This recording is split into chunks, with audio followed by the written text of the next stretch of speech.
প্রিয় দর্শক, আপনাদের সবাইকে আমন্ত্রণ জানাচ্ছি এটিএন নিউজের প্রতিদিনের আয়োজন ইস্পাহানি নিউজ আওয়ার এক্সট্রা দেখার জন্য। আজকে আমরা একটু আমাদের প্রতিদিনের যেমন আয়োজন যেমন কথা বলি তার একটু বাইরের একটু বিষয় নিয়ে কথা বলবো। কালকের দিনটি শুক্রবার ক্রিকেট বিশ্বের জন্য একটা শোকের দিন ছিল। শোকের দিনটা শুরু হয়েছিল অস্ট্রেলিয়ার সাবেক উইকেট কিপার ব্যাটসম্যান রডনি মার্শের মৃত্যুর খবর দিয়ে। সেটা খুব অপ্রত্যাশিত ছিল না, কারণ তিনি হার্ট অ্যাটাক নিয়ে হাসপাতালে ভর্তি ছিলেন এবং তার বয়স হয়েছিল ৭৪। ফলে তার মৃত্যুটি শোক এনেছে কিন্তু বিস্ময় আনেনি। এবং রডনি মার্শের মৃত্যুতে সকালে যিনি টুইট করে তার পরিবারের প্রতি সমবেদনা জানিয়েছিলেন, মাত্র ১২ ঘন্টা পরে তার মৃত্যু গোটা ক্রিকেট বিশ্বকে অবাক করে দেয়। আসলে প্রথমে কেউ বিশ্বাসই করতে চায়নি, কারণ ব্যক্তিটি শেন ওয়ার্ন। শেন ওয়ার্ন আপনি মানে অনেকভাবেই ব্যাখ্যা করা যায়, যদি মানে তার পরিসংখ্যান দিয়ে তার শ্রেষ্ঠত্ব বিচারের অনেক রকমের চেষ্টা হতে পারে। কেউ বলেন সর্বকালের সেরা লেগ স্পিনার, কেউ বলেন যে সর্বকালের সেরা স্পিনার, আবার কেউ কেউ আরেকটু বাড়িয়ে বলতে চান যে সর্বকালের সেরা বোলার কিনা, ইত্যাদি ইত্যাদি। কিন্তু যদি মাঠ এবং মাঠের পারফরম্যান্স এবং মাঠের বাইরের নানা রকমের তৎপরতা, কর্মকাণ্ড ইত্যাদি ইত্যাদি বিবেচনা, আমি যদি কালারফুল ক্যারেক্টার মানে ক্যারেক্টার যদি বলি, তাহলে সত্যি সত্যি আসলে সর্বকালের সেরাদের একজন অবশ্যই। আজকে দেখলাম ফেসবুকে একটি মজার কথা, যে ক্রিকেটের ম্যারাডোনা, মানে ফুটবলের ম্যারাডোনা যেমন বর্ণাঢ্য চরিত্র, সব মিলে মাঠের পারফরমেন্স এবং মাঠের বাইরে মিলিয়ে ক্রিকেটে শেন ওয়ার্ন তেমনই। ক্রিকেট যেহেতু অল্প কয়েকটি দেশ খেলে আর ফুটবল যেহেতু সারা বিশ্বে পরিচিত, সেই কারণে এই তুলনাটি আমার কাছে একটু আগে আমি ফেসবুকে দেখেছি একজন, যে ক্রিকেটের ম্যারাডোনা শেন ওয়ার্ন। ব্যাপারটি আসলে তেমনই, কিন্তু বিস্ময়টা আরও যে কারণে, যে উনি মারা গেছেন মাত্র ৫২ বছর বয়সে। তিনি ২০০৭ সালে ক্রিকেট থেকে অবসর নেওয়ার পরে নানা কাজে জড়িত ছিলেন, ধারাভাষ্যে ছিলেন। ধারাভাষ্য থেকে ৩ মাসের ছুটি নিয়ে থাইল্যান্ডে তার একটি দ্বীপে একটি বাড়িতে সেখানে ছুটি কাটাতে এসেছিলেন। ছুটি কাটাতে আসার পর দিনই তিনি একেবারেই জীবন থেকে ছুটিয়ে নিলেন। আসলে শেন ওয়ার্নের এই মৃত্যু ক্রিকেট বিশ্ব, আমি তো শোকের কথা বললামই, কিন্তু শোক ছাপিয়ে মাত্র ৫২ বছর বয়সে একজন মানুষের চলে যাওয়া, একজন ক্রিকেটার যে তাদের সারা জীবন তাদের ফিটনেসের ব্যাপারে সতর্ক থাকতে হয়। কয়েকদিন আগে টুইট করেছিলেন যে তিনি জুলাই মাসের মধ্যে আবার ফিট হয়ে যাবেন, মেদ ঝরিয়ে, এবং জিম শুরু করেছেন, ইত্যাদি ইত্যাদি। আর শেন ওয়ার্ন সম্পর্কে যারা একটু ওয়াকিবহাল আছেন, তারা জানেন যে শুধু খেলার জন্য না, খেলার মাঠের বাইরে ড্রাগ কেলেঙ্কারি, তারপরে যৌন কেলেঙ্কারি, নানা রকমের কেলেঙ্কারিতে আসলে সব কিছুতে জড়িত, মানে সত্যি সত্যি বর্ণাঢ্য কালারফুল ক্যারেক্টার শেন ওয়ার্ন। আমরা আজকে মানে শেন ওয়ার্ন নিয়ে তো কথা বলবই, তাছাড়া যে মানে হুটহাট এরকম, যেমন ম্যারাডোনার কথা বলছিলাম, ম্যারাডোনা ৬০ বছর বয়সে মারা গেছেন। আর একটু যদি পেছনে যাই, মাইকেল জ্যাকসন, যিনি মানে বেঁচে থাকার জন্য হেন কোনো চেষ্টা নেই করেননি, ৫০-৫১ বছর বয়সে মারা গেছেন। এরকম ৫০, ৫২, ৫১ যারা এরকম ফিট থাকার জন্য সারা জীবন চেষ্টা করেন, তারা এমন হুটহাট মারা যান, যেখানে আমাদের এখন বাংলাদেশের মানুষেরই গড় আয়ু ৭২। কেন? সেই প্রশ্নের উত্তর আমরা আজকে খোঁজার চেষ্টা করব। আমরা স্টুডিওতে এসেছেন একজন হৃদরোগ বিশেষজ্ঞ, বঙ্গবন্ধু শেখ মুজিব মেডিকেল বিশ্ববিদ্যালয়ের কার্ডিওলজি বিভাগের অধ্যাপক ডক্টর এস এম মোস্তফা জামান। এই মুহূর্তে দুজন সংযুক্ত আছেন লেখক সাংবাদিক মোস্তফা মামুন, আছেন ক্রীড়া সাংবাদিক এবং risingbeady.com-এর ভারপ্রাপ্ত সম্পাদক এম কায়সার। আরও কয়েকজনকে আমরা চেষ্টা করেছি, আমি জানি না অনুষ্ঠানের কোনো পর্যায়ে তারা যুক্ত হতে পারবেন কিনা, কারণ সবাই নানা রকমের ব্যস্ততায় আছেন। ক্রীড়া সাংবাদিক উৎপল শুভ্রকে বলেছি, বাংলাদেশ সাবেক ক্রিকেটার শাহরিয়ার নাফিস, উনিও কথা দিয়েছেন, কিন্তু বোর্ডের মিটিংয়ে ব্যস্ত, হয়তো যদি সুযোগ থাকে যুক্ত হতে পারেন। মোহাম্মদ আশরাফুল ঢাকার বাইরে থেকে ঢাকায় ফিরছেন, সময় মতো ফিরতে বললে তিনিও এক ফাঁকে যুক্ত হতে পারেন। আমি নামগুলো বলে রাখলাম, আমি নিশ্চিত বলতে পারছি না কে কখন যুক্ত হতে পারবেন। এম কায়সারকে দিয়ে শুরু করি, কারণ আমি জানি যে তার একটু তাড়া আছে। একটু আপনি আপনার কাছে একটু শেন ওয়ার্নের, আপনি মাঠের বাইরে সব মিলে একটু শেন ওয়ার্নকে একটু শুনতে চাই আপনার কাছে। ধন্যবাদ প্রবাস আমিন, আপনি শুরুটা খুব চমৎকার ভাবে বলে দিয়েছেন পুরোটুকু। যে দেখুন, শেন ওয়ার্নকে দেখে মনে হয় যে মানে ক্রিকেটে অনেক বর্ণময় ক্যারেক্টার থাকে না, শেন ওয়ার্ন কিন্তু তাদেরই একজন। ক্রিকেট ১১ জন খেলেন, কিন্তু আপনি দেখবেন যে প্রভাব প্রতিপত্তি এবং ডোমিনেটিং একটা যে বিষয় থাকে, সেটি কিন্তু সবার মধ্যে থাকে না। বাট শেন ওয়ার্ন যখন থেকে খেলতে শুরু করেছিলেন, ঠিক যখন থেকে তারকা হতে শুরু করেছিলেন, তখন থেকে কিন্তু তার মধ্যে এই ধরনের একটা মানে টেন্ডেন্সি দেখা গিয়েছিল। সবসময় কিন্তু ম্যাচ উইনার, যখনই খেলতে নামতেন মনে হতো যে প্রতিপক্ষকে তিনি গো ফর কিল, মানে জেতার জন্যই খেলছেন, জেতার জন্যই নেমেছেন। এবং 90-র দশকে তার যখন আপনার টেস্ট ডেবু হয়েছিল তখন কিন্তু আপনার লেগ স্পিন যদি আপনি চিন্তা করেন তাহলে সেখানে শুধুমাত্র আব্দুল কাদিরকে আমরা কিন্তু ভালো লেগ স্পিনার হিসেবে চিন্তা করতাম বা ভাবনায় ছিল। কিন্তু শেন ওয়ার্ন এসে আপনি লেগ স্পিনের যে শৈল্পিকতা এবং এই শৈল্পিকতার সঙ্গে টেস্ট ক্রিকেটে আপনার লেগ স্পিন যে একটা আক্রমণের বড় অস্ত্র হতে পারে সেটি কিন্তু তিনি প্রমাণ করেছেন এবং চারিদিক থেকে ম্যাচ উইনার। এবং যেভাবে আপনি বলছিলেন যে শেন ওয়ার্ন শুধুমাত্র মাঠে না, মাঠের বাইরেও কিন্তু অনেক বর্ণময় ক্যারেক্টারের অধিকারী ছিলেন। কিন্তু তারপরও যে আমরা ঠিক যেরকম ভাবে ম্যারাডোনাকে মেনে নিয়েছিলাম যে ম্যারাডোনা প্রতিভাবান ছিলেন এবং তারপরে তার অনেক দোষ ত্রুটি ছিল, কিন্তু তারপরেও তাকে কিন্তু আমরা তারকা হিসেবে মেনে নিয়েছিলাম, ঠিক একই রকম ভাবে কিন্তু মানুষের জীবনে ধাক্কা খেয়ে আবার যে ফিরে আসা যায় সেটিও কিন্তু তিনি করে দেখিয়েছেন। সো সবকিছু মিলিয়ে আমার কাছে মনে হয়েছে যে ক্রিকেটের বর্ণময় ক্যারেক্টার। এবং যদি আপনি আরেকটু তুলনা বা ব্যাখ্যা বলেন তাহলে আমি বলবো যে ব্লাডি জিনিয়াস। এবং তিনি কোনো সন্দেহ নেই যে যে আপনি ভূমিকায় যেভাবে বলছিলেন যে তিনি সর্বনিশ্চিত থাকতে পারেন যে সর্বকালের সেরা রিস্ট স্পিনার হিসেবে যদি আপনি তাকে কাউকে চিন্তা করেন তাহলে তার নামটা অবশ্যই এখানে আনতে হবে। শুধুমাত্র রেকর্ডের কারণে না, তিনি যে প্রভাব প্রতিপত্তি নিয়ে পুরো সময়টুকু ক্যারিয়ারের পুরো 15 বছরের যে সময়টুকু খেলেছেন তাতে কিন্তু তাকে এই ক্যাটাগরিতে রাখতে কোনো সন্দেহ নেই যে তিনি কিন্তু সর্বকালের সেরা রিস্ট স্পিনার। এবং যেটি আমি বললাম যে লেগ স্পিন দিয়ে যে আপনি আক্রমণের সাজানো যেতে পারে, টেস্ট ম্যাচ জেতা যেতে পারে, মানে মূল অস্ত্র হতে পারে। অস্ট্রেলিয়ার মতো দেশে, অস্ট্রেলিয়ার কিন্তু আপনি সবসময় জানেন যে এখানে রিচি বেনো ছিলেন 93 অ্যাসেস যে বল অফ দ্য সেঞ্চুরি খেলতে গিয়েছিলেন, রাইট। ওল্ড ট্রাফোর্ডে যখন তিনি তার প্রথম বলটি করতে গিয়েছিলেন সেটাই কিন্তু আপনার মাইক গেটিংকে বোকা বানিয়ে দিয়েছে। কথা যদি আপনি বলেন যে দেখুন আমরা কিন্তু মাঠের বাইরে এই ধরনের জিনিয়াস ক্রিকেটার বা খেলোয়াড়কে কিন্তু অনেক ধরনের দুর্ঘটনা ঘটে বা অনেক ধরনের বিষয় তার থাকে, সেটি কিন্তু আমরা মেনে নেই। সো আমার মনে হয় যে শেন ওয়ার্নের সেই দিক থেকে না, সেই বিবেচনাগুলো না করে শেন ওয়ার্ন কেমন ক্রিকেটার ছিলেন, কেমন ক্যারেক্টার ছিলেন সেটি কিন্তু দেখার বিষয়। তিনি ক্রিকেট খেলেছেন, তিনি আনন্দ দিয়েছেন, আনন্দ বিলিয়েছেন, মানে সার্বিক অর্থে বলা যেতে পারে এর রিয়েল এন্টারটেইনার ছিলেন শেন ওয়ার্ন। এবং তাকে আমরা মাত্র 52 বছর বয়সে হারিয়েছি, এটি খুবই দুঃখজনক একটা বিষয় ছিল। ক্রিকেট ছাড়ার পর তিনি যেভাবে কমেন্ট্রিতে যোগ দিয়েছিলেন এবং কমেন্ট্রি করে যেভাবে নিজেকে মেলে ধরছিলেন সেটাও কিন্তু একটা আনন্দময় একটা বিষয় ছিল। সবকিছু মিলিয়ে আমি মনে করি যে পুরো ক্রিকেট বিশ্ব অনেক বড় একটা বর্ণিল ক্যারেক্টারকে হারিয়েছে। জি, এম কায়সার, আপনাকে ধন্যবাদ। মোস্তফা মামুন, আপনার কাছে মানে আমার একটা প্রশ্ন, যেটা আসলে আমার নিজেকেই করা, যে আমরা প্রতিদিন এই অনুষ্ঠানে রাজনীতি বা ইদানিং যুদ্ধ নিয়ে অনেক বেশি কথাবার্তা হয়, সেখানে একজন ক্রিকেটার যিনি বাংলাদেশের না অস্ট্রেলিয়ান একজন ক্রিকেটারকে নিয়ে এরকম একটি অনুষ্ঠান করতে হবে কেন? সেই অনুষ্ঠান করার যুক্তিটা আপনার কাছে শুনতে চাই। সে নিয়ে এমন কি ছিলেন যে তাকে নিয়ে বাংলাদেশের একটি টেলিভিশনে তার মৃত্যুতে একটি আস্ত একটি শো করতে হবে? আসলে আমাদের আপনার কাছে করার কথা, তাই না? আচ্ছা, যাই হোক, আপনার হয়ে আমি উত্তর দিই। প্রথম হচ্ছে যে আমি এই কারণে উত্তর দেবো যে আপনি যদি আজকে বাংলাদেশের খবরের কাগজগুলো দেখেন, বাংলাদেশের টেলিভিশন আমি আপনি অনুষ্ঠান করছেন, ভালো কিছু হচ্ছে, টেলিভিশনে তাৎক্ষণিক ঘটনা সেটা নিউজ করে থাকে, কাজে সেখানে মৃত্যুর সময় থাকতেই পারে। আরো আগের চেয়ে অনেক গুরুত্বপূর্ণ মানুষের ক্ষেত্রেও থাকে। কিন্তু খবরের কাগজগুলো যেটা হয় যে সারাদিনের ঘটনাগুলো নিয়ে সাজানো, সেই সময় কিন্তু বাংলাদেশ সবগুলো কাগজে দেখবে ইটস অলমোস্ট সেকেন্ড লিড। আমি যেটা করতে ইয়ে করেছি যে লিডের পরেই গুরুত্বপূর্ণ, কোনো কোনো জায়গায় তো লিডের সমান গুরুত্ব দেয় না। আমি বাংলাদেশ, আমি ইন্ডিয়ার কাগজগুলো দেখছিলাম, অলমোস্ট সেম থিং। তার মানে হচ্ছে অন্যান্য দেশটা আমি বাদ দিলাম, মানে হচ্ছে অস্ট্রেলিয়া বা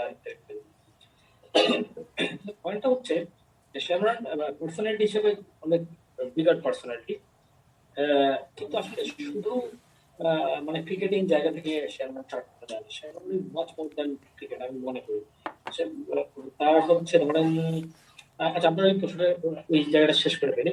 এখন ধরেন আপনার কয়েক বছর আগে ম্যারাডোনা মারা গেছিল, বাংলাদেশের সব পত্রিকায় লিড হয়েছিল, দিনের পর দিন অনুষ্ঠান হয়েছে, তাই না? তো এইটার উপর আমি দেখতে চাই যে স্পোর্টস এর যে শক্তি আসলে এটা আবার ডিফাইন করে, এই অর্থে ডিফাইন করে যে স্পোর্টসম্যানরা ধরেন 13 বছর ক্রিকেট বাইরে অংশ নিয়েছে, 13 বছর মাঝখানে কয়েক বছর কমেন্ট্রি করেছেন, ম্যারাডোনা 30-40 বছর আগে খেলা ছেড়েছিলেন। তার মানে তাদের কাছে কিন্তু সরাসরি আমাদের পাওয়ার কিছু নাই, কিন্তু ওই যে সময়টা তারা আনন্দ দিয়েছে সেই আনন্দের বিনিময়ে আমাদের স্মৃতিতে তারা থাকে। এবং আমরা সবসময় মনে করি আমাদের যে আনন্দ দিয়েছিলেন, যে প্রভাব সৃষ্টি করেছিলেন আমাদের জীবনে, আমাদের কিশোরমনে, তারা শেরনের সাফল্যে আমরা আনন্দিত হয়েছি, লাফিয়েছি, শেরনের ব্যর্থতা আমরা কেঁদেছি, শেরনের এতে আমরা উত্তেজিত হয়েছি। ফলে আমাদের জীবনের এমন অনেকগুলো ঘটনায় জড়িয়ে থাকেন, তারা পৃথিবীতে বেঁচে আছেন, টিকে আছেন, যেভাবে থাকুন আছেন, সেটাই আমাদের কাছে স্বস্তি। তারা আনন্দে আছেন, এটা আমাদের জন্য আনন্দের। ফলে তারা যখন বিদায় নেবেন, যে মানুষের কাছে আমার এত ঋণ, এটা তো একটা জনগোষ্ঠীর ঋণ, একটা প্রজন্মের ঋণ। সেই ঋণ শোধের অংশ হিসাবে আপনাকে এই সুদূর বাংলাদেশে বসে হচ্ছে আপনাকে অনুষ্ঠান করতে হবে। এবং আমরা যেটা করি একই সঙ্গে যদি প্র্যাকটিক্যালি চিন্তা করি, আমরা যেহেতু ক্রিকেটিং নেশন, ফলে ক্রিকেটের একদম লেভেল মানে কিন্তু তার সঙ্গে আমাদের কানেক্টিভিটি আছে।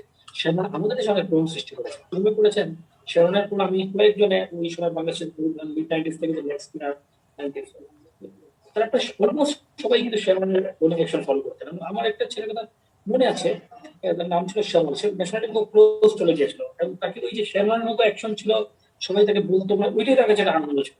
মানে কেউকে শেরন বলা, কেউ ভালো স্পিন করালে চেষ্টা করলে তাকে শেরন বলা, বা যে কোনো স্পিনার, স্পিনার তো অবশ্যই অন্য স্পিনার অচেতনে অবচেতনে শেরনকে ফলো করা, বিষয়টা ছিল এরকম। তো শেরনের প্রভাবটা আসলে এত বিস্তৃত ছিল, এত বিস্তারিত ছিল, যে সেই কারণে শেরওয়ান, এবং তারপর হচ্ছে তার বয়স জি সেটা সেটা অন্য পক্ষ, সেটা তারা সবকিছুতে আছে একটা সুযোগ নিতে চান নিজেদের আলাদা প্রমাণ করতে চান। এটা অন্য সাইড, মানে সোশ্যালজিক্যাল ব্যাখ্যা আছে, আমরা সেদিকে আর নাই যাই, আমরা আমাদের স্পোর্টস থাকি। এটা এত বড় বিষয় যে এর চিহ্ন আসলে তো খুব বেশি আসলে দেখেছে বা টিভিতে দেখেছে। কিন্তু সেই মানুষটা এই দেশে যে প্রভাবিত করেছেন, এই দেশের মানুষকে যে আনন্দ বসেছেন, তাদের শিল্পী আছেন। এবং আমরা যদি এর আগে অন্য ওভারঅল এস স্পোর্টস কথা ভাবি, ম্যারাডোনার কথা যদি আমরা ভাবি, যে এই দেশে যে দেশের নামই আমি জানতেন না, অনেক পড়ে জেনেছেন, সেই মানচিত্রে অন্য প্রান্তের একটা দেশের মানুষ আপনাকে ধরে কাঁপছে, লাফাচ্ছে। এই সময় স্পোর্টস কিন্তু যাবতীয় এই যে যুদ্ধ হচ্ছে, এই বিন্যাসের যুদ্ধ, এই সেই সব রঙে সবকিছু তুচ্ছ করে ফেলতে পারে। তুচ্ছ করে এই যে আমরা যে ঐক্যের পৃথিবী চাই, একীভূত মানুষ চাই, এই স্পোর্টস এর আনন্দ, স্পোর্টস পার্সোনালিটির প্রভাব, এগুলো আসলে পুরো পৃথিবীকে সেই একীভূত, সেই জায়গাটায় নিয়ে যায়, যে জায়গাটায় আমরা স্বপ্ন দেখি। ফলে সেরকম একজন স্বপ্নের মানুষ, সেরকম একজন কিংবদন্তি, তার মৃত্যুতে একটা ক্রিকেটিং দেশে একটা অনুষ্ঠান হবেই, না হলে বলে আমার কাছে মনে হয় যে জি সেটা ঠিক হতো না। যদি আমরা এগুলো করতাম যে সেরকম তো খেলা গেল না, আচ্ছা ঠিক আছে আমরা ছোটবেলায় নিউজ দিলাম বা বললাম না, সেটা আমাদের অকৃতজ্ঞতা হতো। এবং এই ক্রীড়া অকৃতজ্ঞতা অনেক ক্ষেত্রে আমরা দেখাই বলে মনে করি। সেটার কারণে আমাদের ক্রীড়া সংস্কৃতি সমৃদ্ধ হচ্ছে না, আমাদের পরিকল্পনা বার্তা হচ্ছে না। যেমন আমি অবাক পেয়ে দেখি, আমাদের বাংলাদেশে দেখবেন যে এইটিতে যারা ফুটবল ছিল, আমি যদি সাউথ বেঞ্চুল নায়ক বলে, তাদের সঙ্গে আমরা পুরো প্রজন্মের কানেক্টিভিটি তৈরি করতে পারি। আমাদের নেক্সট জেনারেশন তাদেরকে সেখানে রেড করা, আমাদের তো আবেগ থাকবে না, কিন্তু আমরা আসলে ওই গল্পগুলো তাদের মধ্যে ট্রান্সফার করতে পারি না, আমাদের সবার ব্যর্থতা, এটা মিডিয়ার ব্যর্থতা। বাট আমি এখনো দেখতে পাই পশ্চিমবঙ্গে অজিত ভাস্কর যখন 20 বছর 25 বছর ইরান থেকে ইস্ট বেঙ্গল শতবর্ষ অবস্থায় আসেন, তখন হচ্ছে তারা হাজার হাজার মানুষ তাকে রাতের বেলা এয়ারপোর্টে রিসিভ করার জন্য দাঁড়িয়ে থাকে, এবং কারা দাঁড়িয়ে থাকে, এদের তরুণরা আছে, যে তরুণরা তাকে দেখে নিয়ে চেনে নিক, তার মানে তরুণদের কাছে তার আগের প্রজন্ম গল্পটা বলেছে। আমরা কিন্তু এটা করতে পারি না। নাফিরা যদি মারা গেলেন, আমাদের কিন্তু সেরকম প্রতিক্রিয়া বা মনে করেন যে এরকম বিষয় আছে। ফলে অনেকগুলো জায়গায় আমাদের কিছু কানেক্টিভিটি ঘাটতি, কিছু ক্রিয়া অসম্মান করা, মানে ক্রিয়া কৃতজ্ঞতাহীনতা, এইসব কিছু আমাদের ক্ষেত্রে এই ক্ষেত্রে ঘটছে না। এবং ইদানিং মিডিয়া ব্যাপক হওয়ার কারণে আসলে যারা হয়েছে, সোশ্যাল মিডিয়া হওয়ার কারণে, কিন্তু কেউ একজন যদি জিনিসটা করতেও চায় সে আসলে পারে না, যেহেতু মেইন স্ট্রিম প্রপার ডিসিশন নেয়। ফলে যারা মনে করেন যে সেখানে তো বড় কিছু নাই, বা বা অন্য দেশের খেলোয়াড় ইত্যাদি যারা করতে চায়, তারা আসলে পারে না। স্পোর্টস এর ক্ষেত্রে আসলে জাতীয়তাবাদ আমাদের খেলাধুলার একটা সমস্যা দাঁড়িয়েছে, আমরা খুব উগ্র জাতীয়তাবাদে আক্রান্ত হয়েছে। স্পোর্টস এর জাতীয়তাবাদ একটা অন্ধ জাতীয়তাবাদ, শুধু ন্যাশনালিজম দিয়ে দেখলে হবে না। যখন প্রশিক্ষণ ভালো খেলবে, আপনার প্রতিপক্ষ হলে আপনি তাকে সম্মান জানাতে হবে, সেই সম্মান জানানোর মধ্য দিয়ে আপনি খেলা সংস্কৃতিকে সম্মান করেন, আপনার দেশের প্লেয়ারদেরকে জানান যে তোমরা আসলে আন্তর্জাতিক সম্মানের যোগ্য, বা সেটা পাবে ভালো খেলে। তো অনেকগুলা এরকম স্পোর্টস এর জায়গা আছে। আমরা মৃত্যুর মধ্য দিয়ে প্রভাব যেমন আলোচনা করছি, এই প্রভাবের মধ্যে এইসব বিষয়গুলো আসলে আহ, আনার মতো, আসলে দেখার মতো, আমার মতো, এই আলোচনাটা সেই দরজা খুলে দেওয়ার একদম দরকার। জি মোস্তফা মামুন, আপনাকে অনেক ধন্যবাদ। আমাদের সঙ্গে সঙ্গে একজন ডাক্তার আছেন, হৃদরোগ বিশেষজ্ঞ, যেমন মোস্তফা জামান।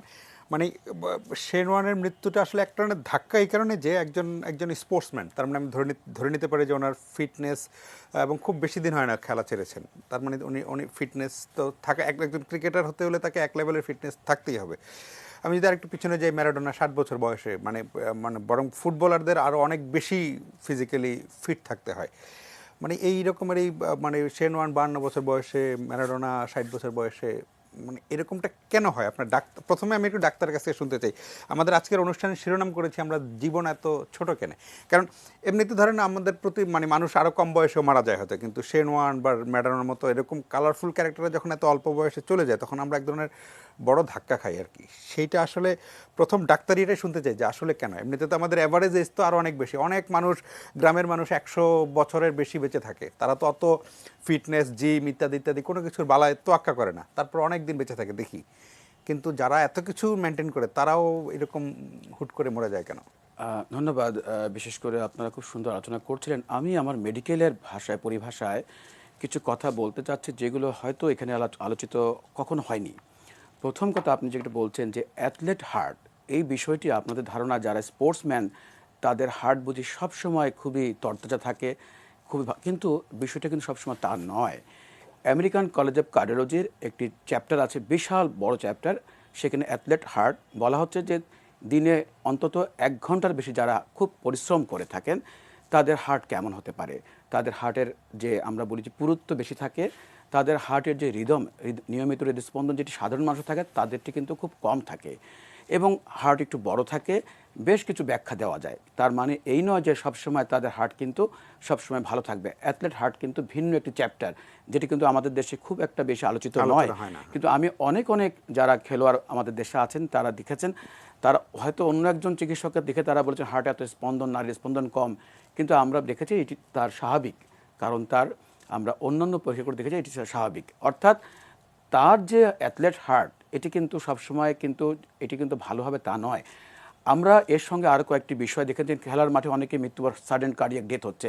কয়েকদিন আগে আপনার 2020 সালে ইউরোপে দেখেছেন যে ক্রিশ্চিয়ান এরিকসেনকে হঠাৎ করে ফুটবল মাঠে আমরা দেখেছি ফুটবলারদের বেশি হচ্ছে, যেহেতু একটা উত্তেজনা বেশি থাকে এবং তাদের হার্টের মাসেলগুলোর অ্যারেঞ্জমেন্টে ভিন্নতা থাকতে পারে। নাম্বার 1 শেন ওয়ার্ন যদি আলোচনা করেন, আমরা বলবো যে শেন ওয়ার্ন কোভিডে আক্রান্ত হয়েছিলেন, তিনি 2021 সালের আগস্টে আক্রান্ত হয়েছিলেন এবং 2টি ডোজ তিনি টিকা নিয়েছিলেন, ভেন্টিলেশনে ছিলেন। এবং আমাদের যে গবেষণা এসেছে আমেরিকান কলেজ অফ কার্ডিওলজিতে, দেখা গেছে যে যারা ইতিপূর্বে কোভিডে আক্রান্ত হয়েছেন, ভেন্টিলেটরে গিয়েছেন, তাদের পরবর্তীতে পোস্ট কোভিডে মৃত্যু হওয়ার একটা আশঙ্কা আছে। সেখানে বলা হচ্ছে 7.2% ডেভেলপড অ্যাকিউট কার্ডিয়াক ইনজুরি, 8.7% বলছে পেশেন্ট ডেভেলপড শক, এবং ধারণা করা হচ্ছে তিনি ম্যাসিভ কার্ডিয়াক যে হার্ট অ্যাটাক বলি সেটাতে, কিন্তু এখন অটোপসি হওয়ার পরে আমরা নিশ্চিত হতে পারবো। সাডেন কার্ডিয়াক ডেথও কিন্তু হওয়ার আশঙ্কা আছে, সেগুলো কিন্তু গবেষণা পর্যায়ে আছে। প্লাস পাশাপাশি আমরা জানি না তার কিন্তু অ্যাজমা থাকার একটা আশঙ্কা ছিল বলা হচ্ছে কোথাও কোথাও, এবং তিনি হার্টের কিছু ইস্যু থেকে ওষুধ খেতেন এরকম, কিন্তু এগুলো কিন্তু বিস্তারিত আলোচনা কোথাও হয়নি। যদি কোনো খেলোয়াড়, আমি অনেক দিন আগে ক্রীড়াঙ্গনে একটি প্রেজেন্টেশন দিয়েছিলাম যে প্রত্যেকটি খেলোয়াড়ের হেলথ প্রোফাইল জানা উচিত, থাকা উচিত, কার কি অসুখ বিসুখ থাকে এবং কি ওষুধ খাচ্ছেন এরকম। এই যদিও তিনি খেলা ছেড়েছেন, খেলা ছাড়লেও কিন্তু তার সাথে কিছু ড্রাগ ইস্যু ছিল, আপনি বলেছেন শুরুতেই যে ড্রাগ কেলেঙ্কারি ছিল, অর্থাৎ ড্রাগের সাথেও কিন্তু কোনো সম্পর্ক আছে কিনা, তার সাথে তার ম্যাসিভ পোস্ট কোভিড সিনড্রোম সেটি যুক্ত আছে কিনা, এরকম আরও অনেক বিষয় কিন্তু সম্পর্কিত আছে। তবে অটোপসি হওয়ার পরে আমরা হয়তো আরও ভালোভাবে জানতে পারি। এর সাথে সবচেয়ে গুরুত্বপূর্ণ বিষয় যেটা আলোচনা করতে চাচ্ছি, তাকে কিন্তু সিপিআর অর্থাৎ কার্ডিওপালমোনারি রিসাসিটেশন, যেটি আমরা কার্ডিয়াক মেসেজ দিয়ে থাকি, সেটি কিন্তু যদি তাৎক্ষণিকভাবে না দেওয়া হয়, আমাদের মেডিকেল পরিভাষায় বলা হয় উইদিন 4 মিনিটস, যেটি আপনি দেখেন ক্রিশ্চিয়ান এরিকসেনকে মাঠের মধ্যে তার অন্যান্য খেলোয়াড়রা নিরাপদ আটটি পরিবেষ্টিত করলো, তাকে ঘিরে ধরলো, যাতে করে সেফটি, যাতে করে তাকে এমনভাবে করলো যাতে অন্যরা কেউ দেখতে না পারে। তাকে কিন্তু প্রথমে কার্ডিয়াক মেসেজ দেওয়া হয়েছিল, এবং এই যে কার্ডিয়াক মেসেজ দেওয়ার জন্য তার জীবন নতুনভাবে পেয়েছে। পরবর্তীতে ডিফিব্রিলেটর, তাকে যেটি বলি আমরা শক, সেটি দিয়েছে, এবং পরবর্তী তিনি আইসিডি সাপোর্ট নিয়েছেন। এবং যেটি কথা বলছেন, যদি তাকে এই সিপিআরটি সঠিক সময় দেওয়া হতো, তিনি কিন্তু, আমরা সবাই জানি যে অচেতন অবস্থা তাকে পাওয়া গেছে, কোথাও কোথাও লেখা হয়েছে যে তিনি একটি বুকে ব্যথা অনুভব করেছিলেন।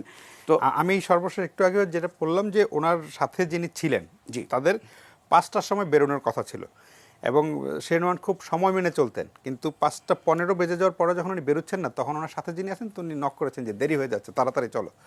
তখন যখন দরজা খুলছেন না, তখন উনি গিয়ে দেখেন যে অচেতন। তার মানে আসলে আপনি যে 4 মিনিটের কথা বললেন, সেই সময়টা আরও আগে আসলে পেরিয়ে গেছে। আমি সেটাই বলছিলাম যে যদি সময় মতো এই কার্ডিয়াক মেসেজ দেওয়া যায়, আমরা বলি যে মেডিকেলের বিজ্ঞান ভিত্তিক যে 4 মিনিটস যদি মেসেজটি দেওয়া যেত, যেটি বলে ক্যাব, যেটি পুরনো একসময় বলতো ABC, এয়ারওয়ে, ব্রিদিং এবং সার্কুলেটরি, যদি তার পালস, এখন বলা হয় CAB অর্থাৎ সার্কুলেশন, পালস আছে কিনা, তার ব্রিদিং ঠিক আছে কিনা এবং তার এয়ারওয়ে ঠিক আছে, এগুলো যদি আমরা সময় মতো যদি অবজার্ভ করতে পারতাম, কার্ডিয়াক মেসেজ দেওয়া যেত। এবং যদি তার সুযোগ থাকে, পৃথিবীর অন্যান্য দেশে কিন্তু দেখবেন বিভিন্ন রাস্তাঘাটেও কিন্তু ডিফিব্রিলেটর দেওয়া থাকে, আপনি দেখেছেন AED এরকম দেওয়া থাকে, যাতে সাধারণ মানুষ কিন্তু সবাই এক্সপার্ট থাকে। আমাদের দেশে যেমন শুধু ডাক্তাররাই শুধু এই ডিফিব্রিলেটর ইউজ করতে পারে, অন্যান্য অনেক আধুনিক দেশে কিন্তু সাধারণ মানুষকে কোর্স করতে হয় এই CPR দেওয়ার জন্য, অর্থাৎ যে কোনো কেউ রাস্তাঘাটে পড়ে গেলে CPR দেওয়ার, কার্ডিয়াক মেসেজ দেওয়াটা শিখতে হয়। তো এখানে যদি সময়টিকে আমরা বলবো যে গুরুত্বের সাথে বিবেচনা করতে হবে, উইদিন 4 মিনিটস যদি আমরা দেওয়া যায়, এবং বলা হয় যে 8 মিনিটের মধ্যে ডিফিব্রিলেটর ইউজ করতে পারি, সাডেন কার্ডিয়াক ডেথ যেটা আমরা বলি সেটি কিন্তু প্রিভেন্ট করতে, লাইফ সেভ করা যায় অনেক সময়। যদি এটি সময়টি চলে যায়, যেটি বলছিলাম যে পালস না থাকে, ব্রিদিং না থাকে, এয়ারওয়ে যদি এগুলো যদি আমরা না পাই, সেক্ষেত্রে তার জীবন রক্ষা করা খুব কঠিন হয়ে পড়ে। তবে এর সাথে অনেক অনেক বিষয় জড়িত আছে, যেগুলো বললাম হয়তো ভবিষ্যতে আমাদের বলে দিবে আসলে তার কারণটি কী ছিল।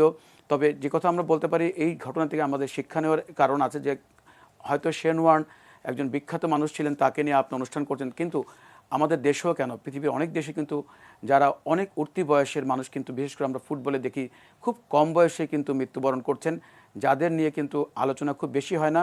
আমরা চাই যে এই ধরনের বিষয়গুলো যাতে আমরা প্রতিরোধ করতে পারি, হেলথ প্রোফাইল থাকা উচিত, এবং এই বিষয়ে আমরা রিহ্যাব বলে, যেমন যাদের কোভিড হয়েছে এই খেলোয়াড়দের, তাদেরকে কিভাবে কোভিড পুনর্বাসন, যেমন আমরা বলি যে যাদের কোভিড হয়েছে কতদিন পরে তিনি আবার এক্সারসাইজে ফিরবেন, যাদের কোভিড হয়েছে তিনি অ্যাকিউট এক্সারসাইজে কিন্তু ফিরলে কিন্তু আবার নতুন করে কারণ তার কিন্তু তার যে ভাইরাসটি তার টিস্যুতে আছে সেটি অ্যাক্সিলেট হতে পারে, কতদিন পরে তিনি পুনর্বাসন প্রক্রিয়া, এগুলো কিন্তু সব কিছু আমেরিকান হার্ট অ্যাসোসিয়েশন অথবা আমেরিকান কলেজ অফ কার্ডিওলজি সম্পূর্ণভাবে লিপিবদ্ধ করা আছে।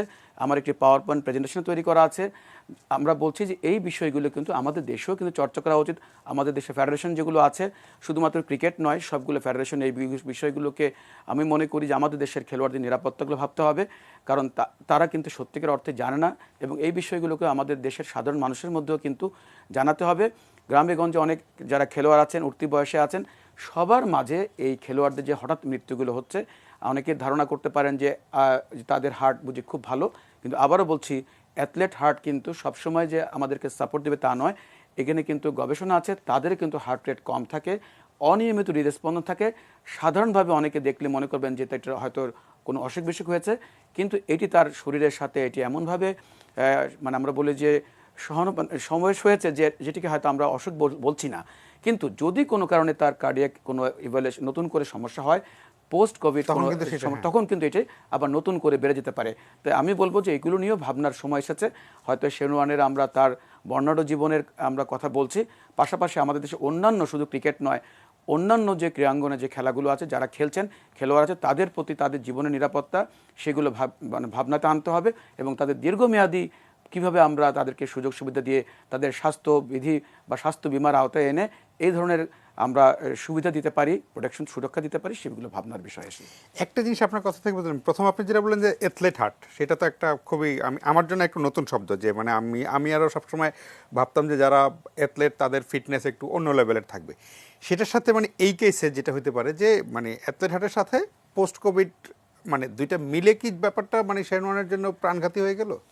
আমরা কিন্তু আবারও বলছি যে যদি তার অনেকে কেউ বলতে পারেন যেহেতু একসময় ড্রাগ কেলেঙ্কারিতে ছিলেন, সেই জন্য অনেকে তাকে সরাসরি সেখানে নিচ্ছেন, কিন্তু গবেষণা যদি অটোপসি না হওয়া পর্যন্ত আমরা এই ঘটনা বলতে পারবো না। আমরা বলবো যে পোস্ট কোভিড কিন্তু একটি অন্যতম একটি গুরুত্বপূর্ণ বিষয়, যে কথা আমরা বলছি American heart college of cardiology কিন্তু একেবারে লিস্ট করে দিয়েছেন, যে একেবারে পার্সেন্টেজ দিয়ে যে 7.2% developed acute cardiac injury and 8.7% patient developed shock, এবং সেখানে বলা হচ্ছে সাডেন কার্ডিয়াক ডেথ হবার কিন্তু আশঙ্কা আছে, এবং হার্ট অ্যাটাকেরও কিন্তু, এবং কার্ডিয়াক ফেইলিওর হওয়ার, যাদের হার্ট যেহেতু পুরো থাকে, হার্ট ফেইলিওর হওয়ার আমরা কিন্তু সেখানে ঝুঁকি আছে। ছোট্ট একটা বিরতিতে যাচ্ছি, বিরতির পর আলোচনায় ফিরবো, আশা করি সঙ্গেই থাকবেন।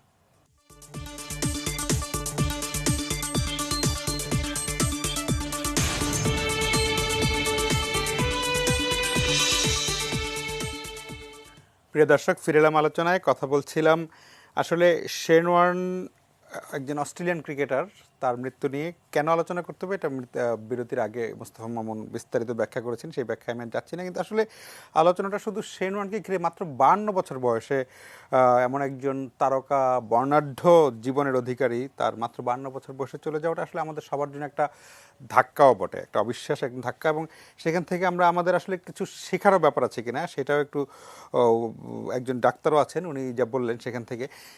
জনাব এম এম কায়সার, আমি আসলে সত্যি আমি নিজের অজ্ঞতা স্বীকার করে নিচ্ছি যে ডাক্তার মোস্তফা জামান যেমনটি বলছিলেন যে অ্যাথলেট হার্ট, সেটি আসলে আমাদের সাধারণের মতো না। আসলে ওনারা, আমরা যেমনটি সাধারণভাবে মনে করি যে ক্রিকেট যারা অ্যাথলেট তাদের ফিটনেস অনেক বেশি, ফলে তাদের বেঁচে থাকার সম্ভাবনা অনেক বেশি, কিন্তু ডাক্তার বলছেন যে ঝুঁকিটা আসলে উল্টো। অ্যাথলেট হার্ট বরং অনেক বেশি কখনো কখনো ঝুঁকিতে থাকে। এবং শেন ওয়ার্নের ক্ষেত্রে যেটা হয়েছে, ওনার পোস্ট কোভিড সিনড্রোমটাও একসাথে মিলেমিশে গেছে। আমি যদি একটু আমাদের সাধারণ মানুষের কথা বলি, যে আমাদের দেশে যারা ক্রিকেট খেলছেন বা ফুটবল খেলছেন, স্পোর্টস খেলছেন, তাদের সুরক্ষার কথাটা উনি বলছিলেন। এই অ্যাথলেটদের জীবনযাপনটা, এটা তো খুবই ইম্পর্টেন্ট, ফলে তাদেরকে আরও অনেক বেশি, আমাদের চেয়ে অনেক বেশি সতর্ক থাকতে হবে। সেটা আপনার দীর্ঘদিনের অভিজ্ঞতা দিয়ে একটু বলেন তো, যে মানে আমাদের অ্যাথলেটরা দেশে বিদেশে তারা কতটা নিজেদেরকে মেনে চলেন, মানিয়ে চলেন ইত্যাদি মিলে। আমি প্রথমে আজকে ওই অনুষ্ঠানে যিনি ডক্টর আসছেন, ডক্টর মোস্তফা জামান, তাকে ধন্যবাদ জানাবো। এবং তাকে যে আজকের অনুষ্ঠানে যিনি আমন্ত্রণ করেছেন, আমি মনে করি যে তাকে ধন্যবাদটা জানানো উচিত, যে এত সুন্দর একটা প্রোগ্রামের মধ্যে তিনি যে ব্যাখ্যাটা দিয়েছেন সেটি কিন্তু আমি মনে করি যে বাংলাদেশ, শুধু বাংলাদেশের না, যে কোনো অ্যাথলেটের জন্য কিন্তু অনেক ভালোভাবে কাজে দিবে। যে শুধুমাত্র আপনি শারীরিকভাবে ফিটনেস বা আপনি অ্যাথলেট বডি রয়েছে, আপনি ফিটনেস খুব ভালো রয়েছে দেখেই আপনার যে হার্ট অ্যাটাক হবে না, সেটি ভাবার কোনো কারণ নেই। ব্যাখ্যার জন্য বেশি দূর যাব না, আরেকটা ব্যাখ্যা দিই। ডিন জোন্স মাত্র কয়েক বছর আগে, সম্ভবত গত বছরই তিনি কিন্তু মারা গিয়েছেন, এবং তার বয়সও ছিল কিন্তু 54 বছর, এবং তার মৃত্যুর কারণও কিন্তু একই, হার্ট অ্যাটাক। এবং আপনি জানেন যে ডিন জোন্স কিন্তু মানে ওয়ান অফ দ্য ফিটেস্ট আপনার এই ক্রিকেটার ছিলেন, অস্ট্রেলিয়ার ক্রিকেটার ছিলেন। এবং ক্রিকেট ছাড়ার পরও তিনি কিন্তু রেগুলার কিন্তু ব্যায়ামের মধ্যে থাকতেন, তিনি কমেন্ট্রি করতেন এবং সেইভাবে নিজের শরীরটাকে ফিটনেসটা রাখতেন। সো শুধুমাত্র শারীরিক অন্যান্য ফিটনেস ভালো থাকলেই যে আপনার হার্টটাও স্ট্রং থাকবে এবং হার্ট বিটটাও যে আপনার রিদমটা খুব ভালো থাকবে, সেটি কিন্তু কোনো কারণ নেই। খুব চমৎকার করে ডক্টর মোস্তফা জামান ব্যাখ্যা করেছেন। এবং আমার মনে হয় যে এই পরিস্থিতির পর থেকে, এখন শেন ওয়ার্নের এই ঘটনার পর থেকে, যে কোনো ক্রিকেটার বা যে কোনো খেলোয়াড়, যে কোনো ফুটবলার, তিনি যে মাত্রার ফুটবলার, যে মাত্রার ক্রিকেট মানে আপনার এই অ্যাথলিট হন না কেন, তারা যেন নিয়মিতভাবে তাদের হার্টটা চেক আপ করেন, এবং তাদের যে আপনার প্রোফাইল যেটা রয়েছে, যেটি খুব সুন্দর করে বললেন ডক্টর, যে সেই প্রোফাইলটা, হার্টের প্রোফাইলটা আমি মনে করি যে এটা মেনটেন করা উচিত, এবং এটা সব সময় দেখা উচিত বা জানা উচিত। আপনি কিছুদিন আগেও কিন্তু ইউরোতে আমরা দেখেছি যে ফুটবল প্রথম ম্যাচেই আমরা কিন্তু ম্যাচটি হয়নি, সেটি যে ক্রিশ্চিয়ান ছিলেন একজন, তিনি কিন্তু মাঠের মাঝখানে পড়ে গিয়েছিলেন। সো ফুটবলারদের জন্য, ক্রিকেটারদের জন্য বা অ্যাথলেটদের জন্যও কিন্তু এই ধরনের অহরহ ঘটনা ঘটছে, হার্ট অ্যাটাক হয়ে মারা যাওয়ার বিষয়টা। এবং আপনি জানেন যে পৃথিবীতে সবচেয়ে বেশি মৃত্যুর কারণ কিন্তু হার্ট অ্যাটাক। তো সেখান থেকে কিন্তু কোনো খেলোয়াড়রাও এটার বাইরে নন।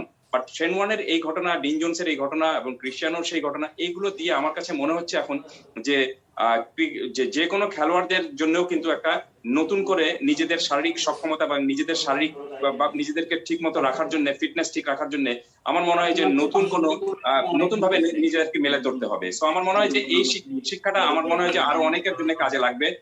যদি আমরা শেন ওয়ার্নের এই ঘটনা থেকে আমাদেরকে মেডিকেল সায়েন্সেরই, মানে অ্যাথলিটদের মেডিকেল সায়েন্সের জন্য নতুন এক ধরনের শিক্ষা আমাদেরকে দিল। জি জনাব এম এম কায়সার, আপনাকে অনেক ধন্যবাদ। আমি একটু মোস্তফা মামুনের কাছে আসতে চাই। আমি যেই দুটো উদাহরণ নিয়ে অনুষ্ঠানটি শুরু করেছিলাম, একটি হলো একদম শেন ওয়ার্ন, আর একটি হলো ফুটবলের ম্যারাডোনা। ওই যেটি বলছিলাম যে ফেসবুকে একজন লিখেছেন যে শেন ওয়ার্ন হলেন ক্রিকেটের ম্যারাডোনা, মানে কিন্তু আমি যদি খেলার বাইরের লাইফস্টাইলের কথা বলি, আপনি আরও ভালো করে জানবেন আমার কাছে, আমার চেয়ে। কারণ ম্যারাডোনা এবং শেন ওয়ার্ন দুজনেরই মাঠের বাইরের লাইফস্টাইল নিয়ে নানা রকমের আলোচনা, বিতর্ক, ড্রাগ, যেটি ডক্টর মোস্তফা জামান বলছিলেন। ফলে একজন ক্রিকেটার বা একজন ফুটবলার বা অ্যাথলেটের লাইফস্টাইল এবং মানে ডিসিপ্লিন মানে অনেক গুরুত্বপূর্ণ। সেখানে ধরেন যখন এরকম ড্রাগ বা অনিয়ন্ত্রিত জীবনযাপন ইত্যাদি ইত্যাদি চলে আসে, সেটা অন্য ক্রিকেটারদের জন্য বা অ্যাথলেটদের জন্য মানে এই লাইফস্টাইলটা কত ইম্পর্টেন্ট?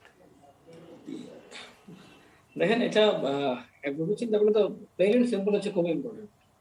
খুব ইম্পর্টেন্ট এই অর্থে যে সেটা নিশ্চয়ই তার জীবনী শক্তি বাড়ায়, তার জীবনকে দীর্ঘায়িত করার সুযোগ থাকে, তিনি যেন রোগে ভোগে যেন তাকে মানে আক্রান্ত না হতে হয়, তার পরের জীবন যেন মানে স্মুথ হয়, খেলোয়াড়ি জীবন পরের জীবন স্মুথ হয়, সেটা ক্ষেত্রে সবার ক্ষেত্রে যা স্পোর্টসম্যানের ক্ষেত্রে। কিন্তু এটা নিয়ে আসলে অনেক রকম স্টাডি আছে, যেমন একটা স্টাডি এরকম স্কুল অফ থিঙ্কিং, যেটা ওয়েস্টার্ন ওয়ার্ল্ডে ব্যবহৃত হয়েছে, যে স্পোর্টসম্যানরা যারা প্রতিভাবান তাদের অনেকের ক্ষেত্রে আমরা দেখতে পাই যে তারা এরকম খেয়ালি ধরনের হন, মাঠের বাইরে তাদের কার্য মানে যথেষ্ট আপত্তিকর থাকে, যেটা আসলে তাদের স্পোর্টিং এবিলিটিকে আসলে মানে অ্যাপারেন্টলি ক্ষতিগ্রস্ত করে। কারণ ম্যারাডোনা যা করেছেন, ওয়ার্ন যা করেছেন করছেন, সেটা তাকে ডিস্ট্রাক্ট করেছে মেন্টালি, বা ওই সময়টা তুমি তার একাগ্রতা অন্যদিকে মানে তার মনোযোগ ছিল, তাই না, সেটা তাদের বিঘ্নিত করেছে। কিন্তু সেটা কাউন্টার থিঙ্কিং হচ্ছে যে প্রতিভাবানরা বা প্লেয়ারদের আসলে ওইটা তাদের জন্য এক ধরনের ভেন্টিলেশন। তারা যে জীবন যেমন করেন, সেই জীবন আপনার আমার কাছে মনে হচ্ছে সেই জীবন তাকে ক্ষতিগ্রস্ত করছে, আমি বলছি প্লেন লাইনে, কিন্তু সেটা আবার তার এক ধরনের ভেন্টিলেশন, এক ধরনের মেন্টাল ভেন্টিলেশন। তার ভালো লাগার কাজটা, এই যে বিতর্কিত কাজ, সেগুলো আবার তাকে ভেন্টিলেট করে করে তার স্পোর্টিং এবিলিটি শো করার ক্ষেত্রে মেন্টালি তাকে এক ধরনের মানে তাকে ঠিক রাখে। এরকম একটা আলোচনা আছে। এটা তো নতুন না, পৃথিবীতে কবি, সাহিত্যিক, শিল্পী, এদেরকে তো সাধারণ যে জীবনযাপন প্রণালী এটাতে ব্যাখ্যা করা যাবে না। তো প্রতিভাবানদের ক্ষেত্রে এটা একটা বলা হচ্ছে। এবং এটার ক্ষেত্রে আরেকটা কথা হচ্ছে, সেটাও সাধারণ একটা কথা বিচার, যে ধরেন একজন স্পোর্টসম্যান, যদি ম্যারাডোনা এত ভালো খেলছে, যখন ম্যারাডোনা এইসব মাঠের বাইরে ইয়ে নিয়ে কথা হয়, তখন কাউন্টার থিওরি আসে যে ম্যারাডোনা এত ভালো প্লেয়ার, সে যদি মাঠের বাইরে এগুলো না করতো তাহলে তো তার কেরিয়ার আরো ভালো হতো, আরো আরো ভালো করতেন তিনি। ভালো তো শেষ নাই, আরো পারফরমেন্স দেখাতে পারতেন, আরো ধারাবাহিক হতেন, এরকম কিন্তু একটা কথা আছে। সো এটা প্লেন এন্ড সিম্পলি কিছু বলা যায় না। মোটা মোটা দাগে যদি আমরা বলি যে প্রতিভাবানদের প্রতিভার কে ম্যানেজ করার জন্য নিজেদের মতো করে তারা নানান উপায় বের করেন, নিজেদের মতো করে তাদের একটা জীবনযাপন প্রণালী তৈরি করেন, সেটা আমাদের সাধারণ দৃষ্টিতে সেটা তার পারফরমেন্সকে ক্ষতিগ্রস্ত করারই কথা। কিন্তু কিন্তু আবার ওই এরকম একটা ভাবনা থাকে যে প্রতিভাবানদের নিজেদের মানসিক একটা এক ধরনের একটা স্বস্তির জন্য, মানসিক একটা স্পেসের জন্য আসলে সেটা সেই স্পেস হিসেবে কাজ করে। তো এরকম অনেকগুলো জায়গা আছে, দুই রকমের মানে স্কুল অফ থিঙ্কিং আছে। কিন্তু আমার আমার যেটা মনে হয় এখানে একটা বিষয় খুবই গুরুত্বপূর্ণ হয়ে দাঁড়ায়, সেটা হচ্ছে যে সীমা। কখনো কখনো আমরা দেখতে পাই যে কিছু কিছু জায়গায় তারা আসলে মানে সীমাটা হয়তো তারা অনেক কিছু আইডল। এখন এই আইডলটা যখন তাদের হাজার হাজার লোক, লাখ লাখ লোক ফলো করছে, ফলে তাদের আইডলাইজ করছে, আইডল হিসেবে তার যে আহ, ওই জায়গা, সেই জায়গায় কিছু কিছু জিনিস তাকে নিজেকে আসলে বঞ্চিত করে মেনটেন করতে হবে। মেনটেন করতেই হবে এমন কোনো কথা নেই, কিন্তু এই ধরনের একটা বিষয়, এই ধরনের একটা মানে থিঙ্কিং আছে। এটা কিরকম, ধরেন যে কিছু কিছু বিষয়, যেমন ওয়ার্ল্ডের অনেকগুলো বিষয়ের মধ্যে একটা হচ্ছে ফিক্সার দেশের একটা যোগাযোগের বিষয় ছিল, সেটা কিন্তু খুবই আপত্তিকর। সেটা হচ্ছে আপনি গেমের এত বড় একজন অ্যাম্বাসেডর, এত বড় একজন প্লেয়ার, আপনার এটা যদি থাকে তাহলে তো সেটা গেমের সঙ্গেই আসলে স্পিরিটের সঙ্গে যায় না। ফলে এটা একটা খুবই আপত্তিকর। আবার ম্যারাডোনার যে ড্রাগ, সেই ড্রাগটা আসলে ডেফিনেটলি ড্রাগের বিরুদ্ধে পৃথিবীর লড়াই, সেই লড়াই তার মধ্যে একজন প্লেয়ার যখন ড্রাগ এডিক্ট হয়ে পড়েন তাতে যুক্ত থাকে, যেটা ওয়ার্নের ক্ষেত্রে ছিল, ওয়ার্নের ক্ষেত্রে ছিল। তো কখনো কখনো তারা সীমানাটা আসলে মেনটেন করতে হয়, তার মধ্যে তার স্পেস লাগবে, তার ব্যক্তিগত জীবন, সেই জীবন যদি তাকে স্বস্তি দেয় সেটা তারা যাপন করবে, সেটা অন্যের ক্ষতিগ্রস্ত না করে, এবং হচ্ছে সমাজের নর্মস গুলা মেনে চলে। এই ব্যালেন্স করাটা এইটুকু আসলে একটা জরুরি প্রয়োজন যেন মুস্তফা মামুন, বলে আমি আসলে একটা জিনিস আপনাকে শুধু একটু যুক্ত করে দিচ্ছি। আমি যে লাইফ স্টাইল এবং ডিসিপ্লিনের কথা বলছিলাম, মানে কথা বলতে বলতে আমার মনে আসলো যে সচিন তেন্ডুলকারের স্কুলে একটা বিশ্ব রেকর্ড পার্টনারশিপে তার সঙ্গী ছিলেন বিনোদ কাম্বলি, কিন্তু দুজনের ক্যারিয়ার দেখেন এবং বলা হচ্ছিল যে বিনোদ কাম্বলি মানে সচিনের চেয়েও প্রতিভাবান ছিলেন, কিন্তু দুজনের ক্যারিয়ার দেখেন না, দুজনের ক্যারিয়ার আকাশ পাতাল ফারাক। ডিসিপ্লিন সচিন অনেক দূর গেছেন, কিন্তু কাম্বলি কিন্তু তার লাইফ স্টাইলের কারণে হারিয়ে গেছেন। ফলে সেই কারণে আমি বলছিলাম যে ডিসিপ্লিন এবং লাইফ স্টাইলটা খেলোয়াড়দের জন্য মানে প্রতিভাবানদের জন্য কখনো কখনো অনেক বেশি গুরুত্বপূর্ণ কিনা একটু আপনার সাথে যুক্ত। বিষয়টা হচ্ছে কি, প্রথম কথা হচ্ছে প্লেন এন্ড সিম্পল হচ্ছে গুরুত্বপূর্ণ, এ বিষয়ে কোনো মানে সন্দেহের কোনো অবকাশ নাই। আমি তো বললাম যে থিঙ্কিংটা শেষ মানে দাঁড়াচ্ছে এরকম যে ম্যারাডোনা এরকম না করে তিনি যদি আরো ডিসিপ্লিন হতেন তাহলে তার পারফরমেন্সটা তো শেষ তো আমরা জানি না, ভালো তো আমরা সীমানা জানি না। যেহেতু তিনি প্রতিভাবান, প্রতিভাবান, তারা তো প্রতিভাটাকে আরো বেশি প্রকাশ করতে পারতেন, হয়তো তার পারফরমেন্স আরো ভালো হতে পারতো। জিনিসটা এরকম। এবং যে হারিয়ে যাওয়ার ঘটনাগুলো ঘটে, সেই ঘটনাগুলোর ক্ষেত্রে কিন্তু এরকম মানে ডিস্টার্ব পার্সোনাল লাইফ অনেক ভূমিকা রাখে। অনেক ক্ষেত্রে অনেক বড় বড় প্লেয়ার কিন্তু এই কারণে মানে নিজেকে মানে হারিয়ে ফেলেছে। বিনোদ কাম্বলির উদাহরণ আছে, এরকম আসলে পৃথিবীর দ্বারা বহু উদাহরণ আছে। কিন্তু জিনিসটা হয় কি, এইটা মানে শেষ পর্যন্ত কোনো কিছু ডিফাইন্ড বলা যায় না আসলে। কারণ যদি আপনি বলেন তাহলে সিম্পল, ম্যারাডোনার চেয়ে যারা ডিসিপ্লিন ছিল মানে ম্যারাডোনার তারা তো সময়, তারা ম্যারাডোনার প্রত্যেকে মতো ভালো খেলতে পারে হ্যাঁ নাই। হ্যাঁ হ্যাঁ, সেটাই। হ্যাঁ হ্যাঁ, তারা তো প্রত্যেকে ম্যারাডোনার চেয়ে বেশি ডিসিপ্লিন ছিল। ম্যারাডোনার টিমের 23 জনের 22 জন তো ম্যারাডোনার চেয়ে বেশি ডিসিপ্লিন ছিল, কিন্তু শেষ পর্যন্ত হয় নাই ঠিক। বা এরকম। ফলে এটাকে আমি যদি বলেন ডিফাইন করা যাবে না, একদম ডেফিনেট কিছু করা যাবে না। এটা কিন্তু মেন টু ম্যান ভেরিয়ে করে। হয়তো কোনো ব্যক্তি আমাদের পার্সোনালি বলেন জীবনে দেখবেন আমাদের বন্ধু বান্ধব কেউ হয়তো দেখা গেল যে এগুলো করেও সে তার কাজটা ঠিকই করছে, আবার অনেকেই খুব সিরিয়াস থেকেও পারছে না। এগুলো মেন টু মেন ওই ওই মানুষের মেন্টাল এবিলিটি, তার ওই শক্তি, এগুলো খুবই গুরুত্বপূর্ণ। এবং আমি যে পয়েন্টটা হচ্ছে ওয়েস্টে যে গবেষণাটা হয়েছে এই জন্যই হয়েছে যে প্রতিভাবানদের সঙ্গে এরকম নিয়ম ফেলো করে, যেটা হয় এক ধরনের উচ্চ মূল্য থাকে প্রতিভাবানদের, আমি সহজে পারি, এই যে ঐশ্বরিক প্রতিভা যাদের থাকে তাদের মধ্যে কিন্তু এই জিনিসটা হয়। এবং তারা যখন মনে করেন যে এই জায়গায় সাফল্যের কারণে স্টারদের ক্ষেত্রে এটা হয়, এটা একটা গবেষণার ফল, যে যখন তারা এই খেলা দেখছেন যে কোনো ভাবে পারছেন, তখন তার মনে অন্য যে কোনো ক্ষেত্রে তো আমি যা যেভাবে চাইবো সেভাবে পারবো, তো এই মাঠে আমি যেভাবে ইচ্ছা চালাচ্ছি, তো আমি অন্য জায়গায় চালাতে পারবো। এই যে সেন্স অফ কনফিডেন্স আসে এই স্পোর্টিং এবিলিটির জোরে, কিন্তু ওই লাইফে তো তার আসলে ওই এবিলিটিটুকু নাই, ফলে কিন্তু একটা ক্লেশ তৈরি হয়, ওই জীবনাচরণের সঙ্গে একটা ক্লেশ তৈরি হয়। তো এই এই কাজগুলো কাজ করে ইভেন মানে স্পোর্টিং এবিলিটি বা স্পোর্টিং ট্যালেন্ট বা যে কোনো ট্যালেন্ট, সেই ট্যালেন্ট জনিত যে বিশ্বাস বা অহংকার বা ইগো, সেইটা বরং তার পার্সোনাল লাইফ ম্যানেজে প্রবলেম হয়ে ওঠে। তারা হয়তো তাদের সঙ্গীদের সঙ্গে সেরকম ডমিনেন্ট আচরণ করার চেষ্টা করেন, যেটা স্পোর্টসে ডমিনেন্ট করে, বন্ধুদের সঙ্গে ডমিনেন্ট আচরণ করেন, তখন তাদের ক্লেশ হয়।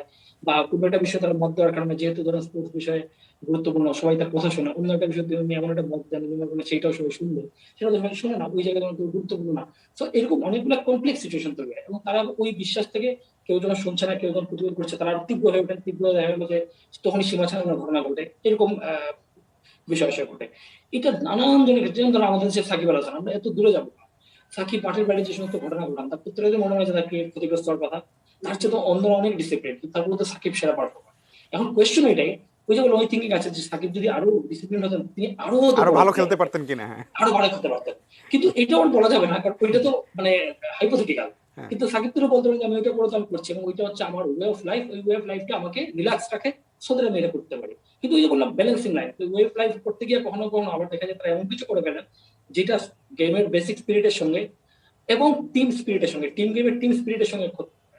সে মানুষের জন্য ক্যাপ্টেন হতে পারেননি, প্লেয়ার থেকেছেন, কিন্তু মনে হয় যে এরকম একজন লোক যদি ক্যাপ্টেন হন, তাহলে লিড করার ক্ষেত্রে তার তো আর তখন একা নয়, 10 জন থাকবেন, সেই 10 জনকে ম্যানেজ করার ক্ষেত্রে তিনি যথেষ্ট মানসিক শক্তির পরিচয় দিতে পারবেন না, বা তার এই ব্যাড এক্সাম্পল গুলোর কারণে তার লিডারশিপ এস্টাবলিশ হবে না। তো এভরিবডি নিউ যে he has that cricket mind, that cricket thinking, who can B a very good leader, which he war মানে হি ওয়াজ, এই যে আপনি কি বলে আইপিএল আমরা দেখেছি যে যে সমস্ত জায়গায় উনি কিন্তু ক্যাপ্টেন্সি করেছেন, লিডারশিপ করেছেন, সেখানে কিন্তু আমরা ক্রিকেট পরিচয় পেয়েছি। সেগুলো ছিল সবকিছু মিলিয়ে একটা প্যারাডক্স। আপনি দেখবেন যে একই সঙ্গে যে লোকটা ক্রিকেটের জন্য জীবন দিচ্ছে, প্রতি বলে সে উইকেট চায়, তার যে সিরিয়াসনেস, মনে হচ্ছিল যে এভরি টাইম, মানে তার স্পেশালিটি কি ছিল, তার দক্ষতা তো আছেই, সে পূরণ করেছেন, কিন্তু খেলার মধ্যে একটা ইন্টেন্সিটি ছিল।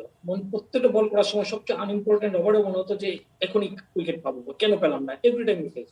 সেই লোকটা আবার মাঠের বাইরে এমন সব কাণ্ড করতে, সেটা যথেষ্ট খেয়ালি, এই সিরিয়াসনেসের প্রকাশটা থাকতো না, হেয়ালিপূর্ণ আচরণ, খেয়ালি মনোভাব, তার হচ্ছে যে ধরেন আমরা ক্রিস্টিয়ানো রোনালদোকে আমরা যখন দেখতে যাই পাই যে every time he wants to score, মাঠের বাইরে রোনালদোর মধ্যে সেরকম সিরিয়াস, প্র্যাকটিসও এরকম সিরিয়াস। কিন্তু শ্যামরন এখানে যেরকম করছেন, সেই শ্যামরন কিন্তু তার মধ্যে মাঠের বাইরে প্রতি অনেক বেশি নিবেদিত থাকার কথা না, কিন্তু ওইখানে কিন্তু তিনি সেরকম ধরনের অনেক অনেক ইয়া ছিলেন, আড্ডাবাজ ছিলেন, ফুর্তিবাজ ছিলেন, অনেক লাইট আচরণ করতেন। আমার মনে আছে 2017 দেখা হলো আমাদের সঙ্গে কমিটির ফাঁকে বেরিয়ে ইন্ডিয়ান সাংবাদিকদের সঙ্গে আমাদের সঙ্গে বললেন কি ইন্ডিয়ান স্টেট খেলেন, সেখানে অনেক রকম কথা আমরা প্রশ্ন করছিলাম, ভোট নেওয়ার চেষ্টা করছিলাম, স্পিনার লেগ স্পিনার এখন রশিদ খান আরো ইত্যাদি ইত্যাদি, প্রত্যেকটা লাইট উত্তর দিচ্ছিলেন। এবং উনি জানেন যে এগুলো মিডিয়া কিন্তু এগুলাকে নিয়ে মানে বড় ব্যানার হেডিং করতে পারে, কিন্তু হি ওয়াজ নট ক্যারি।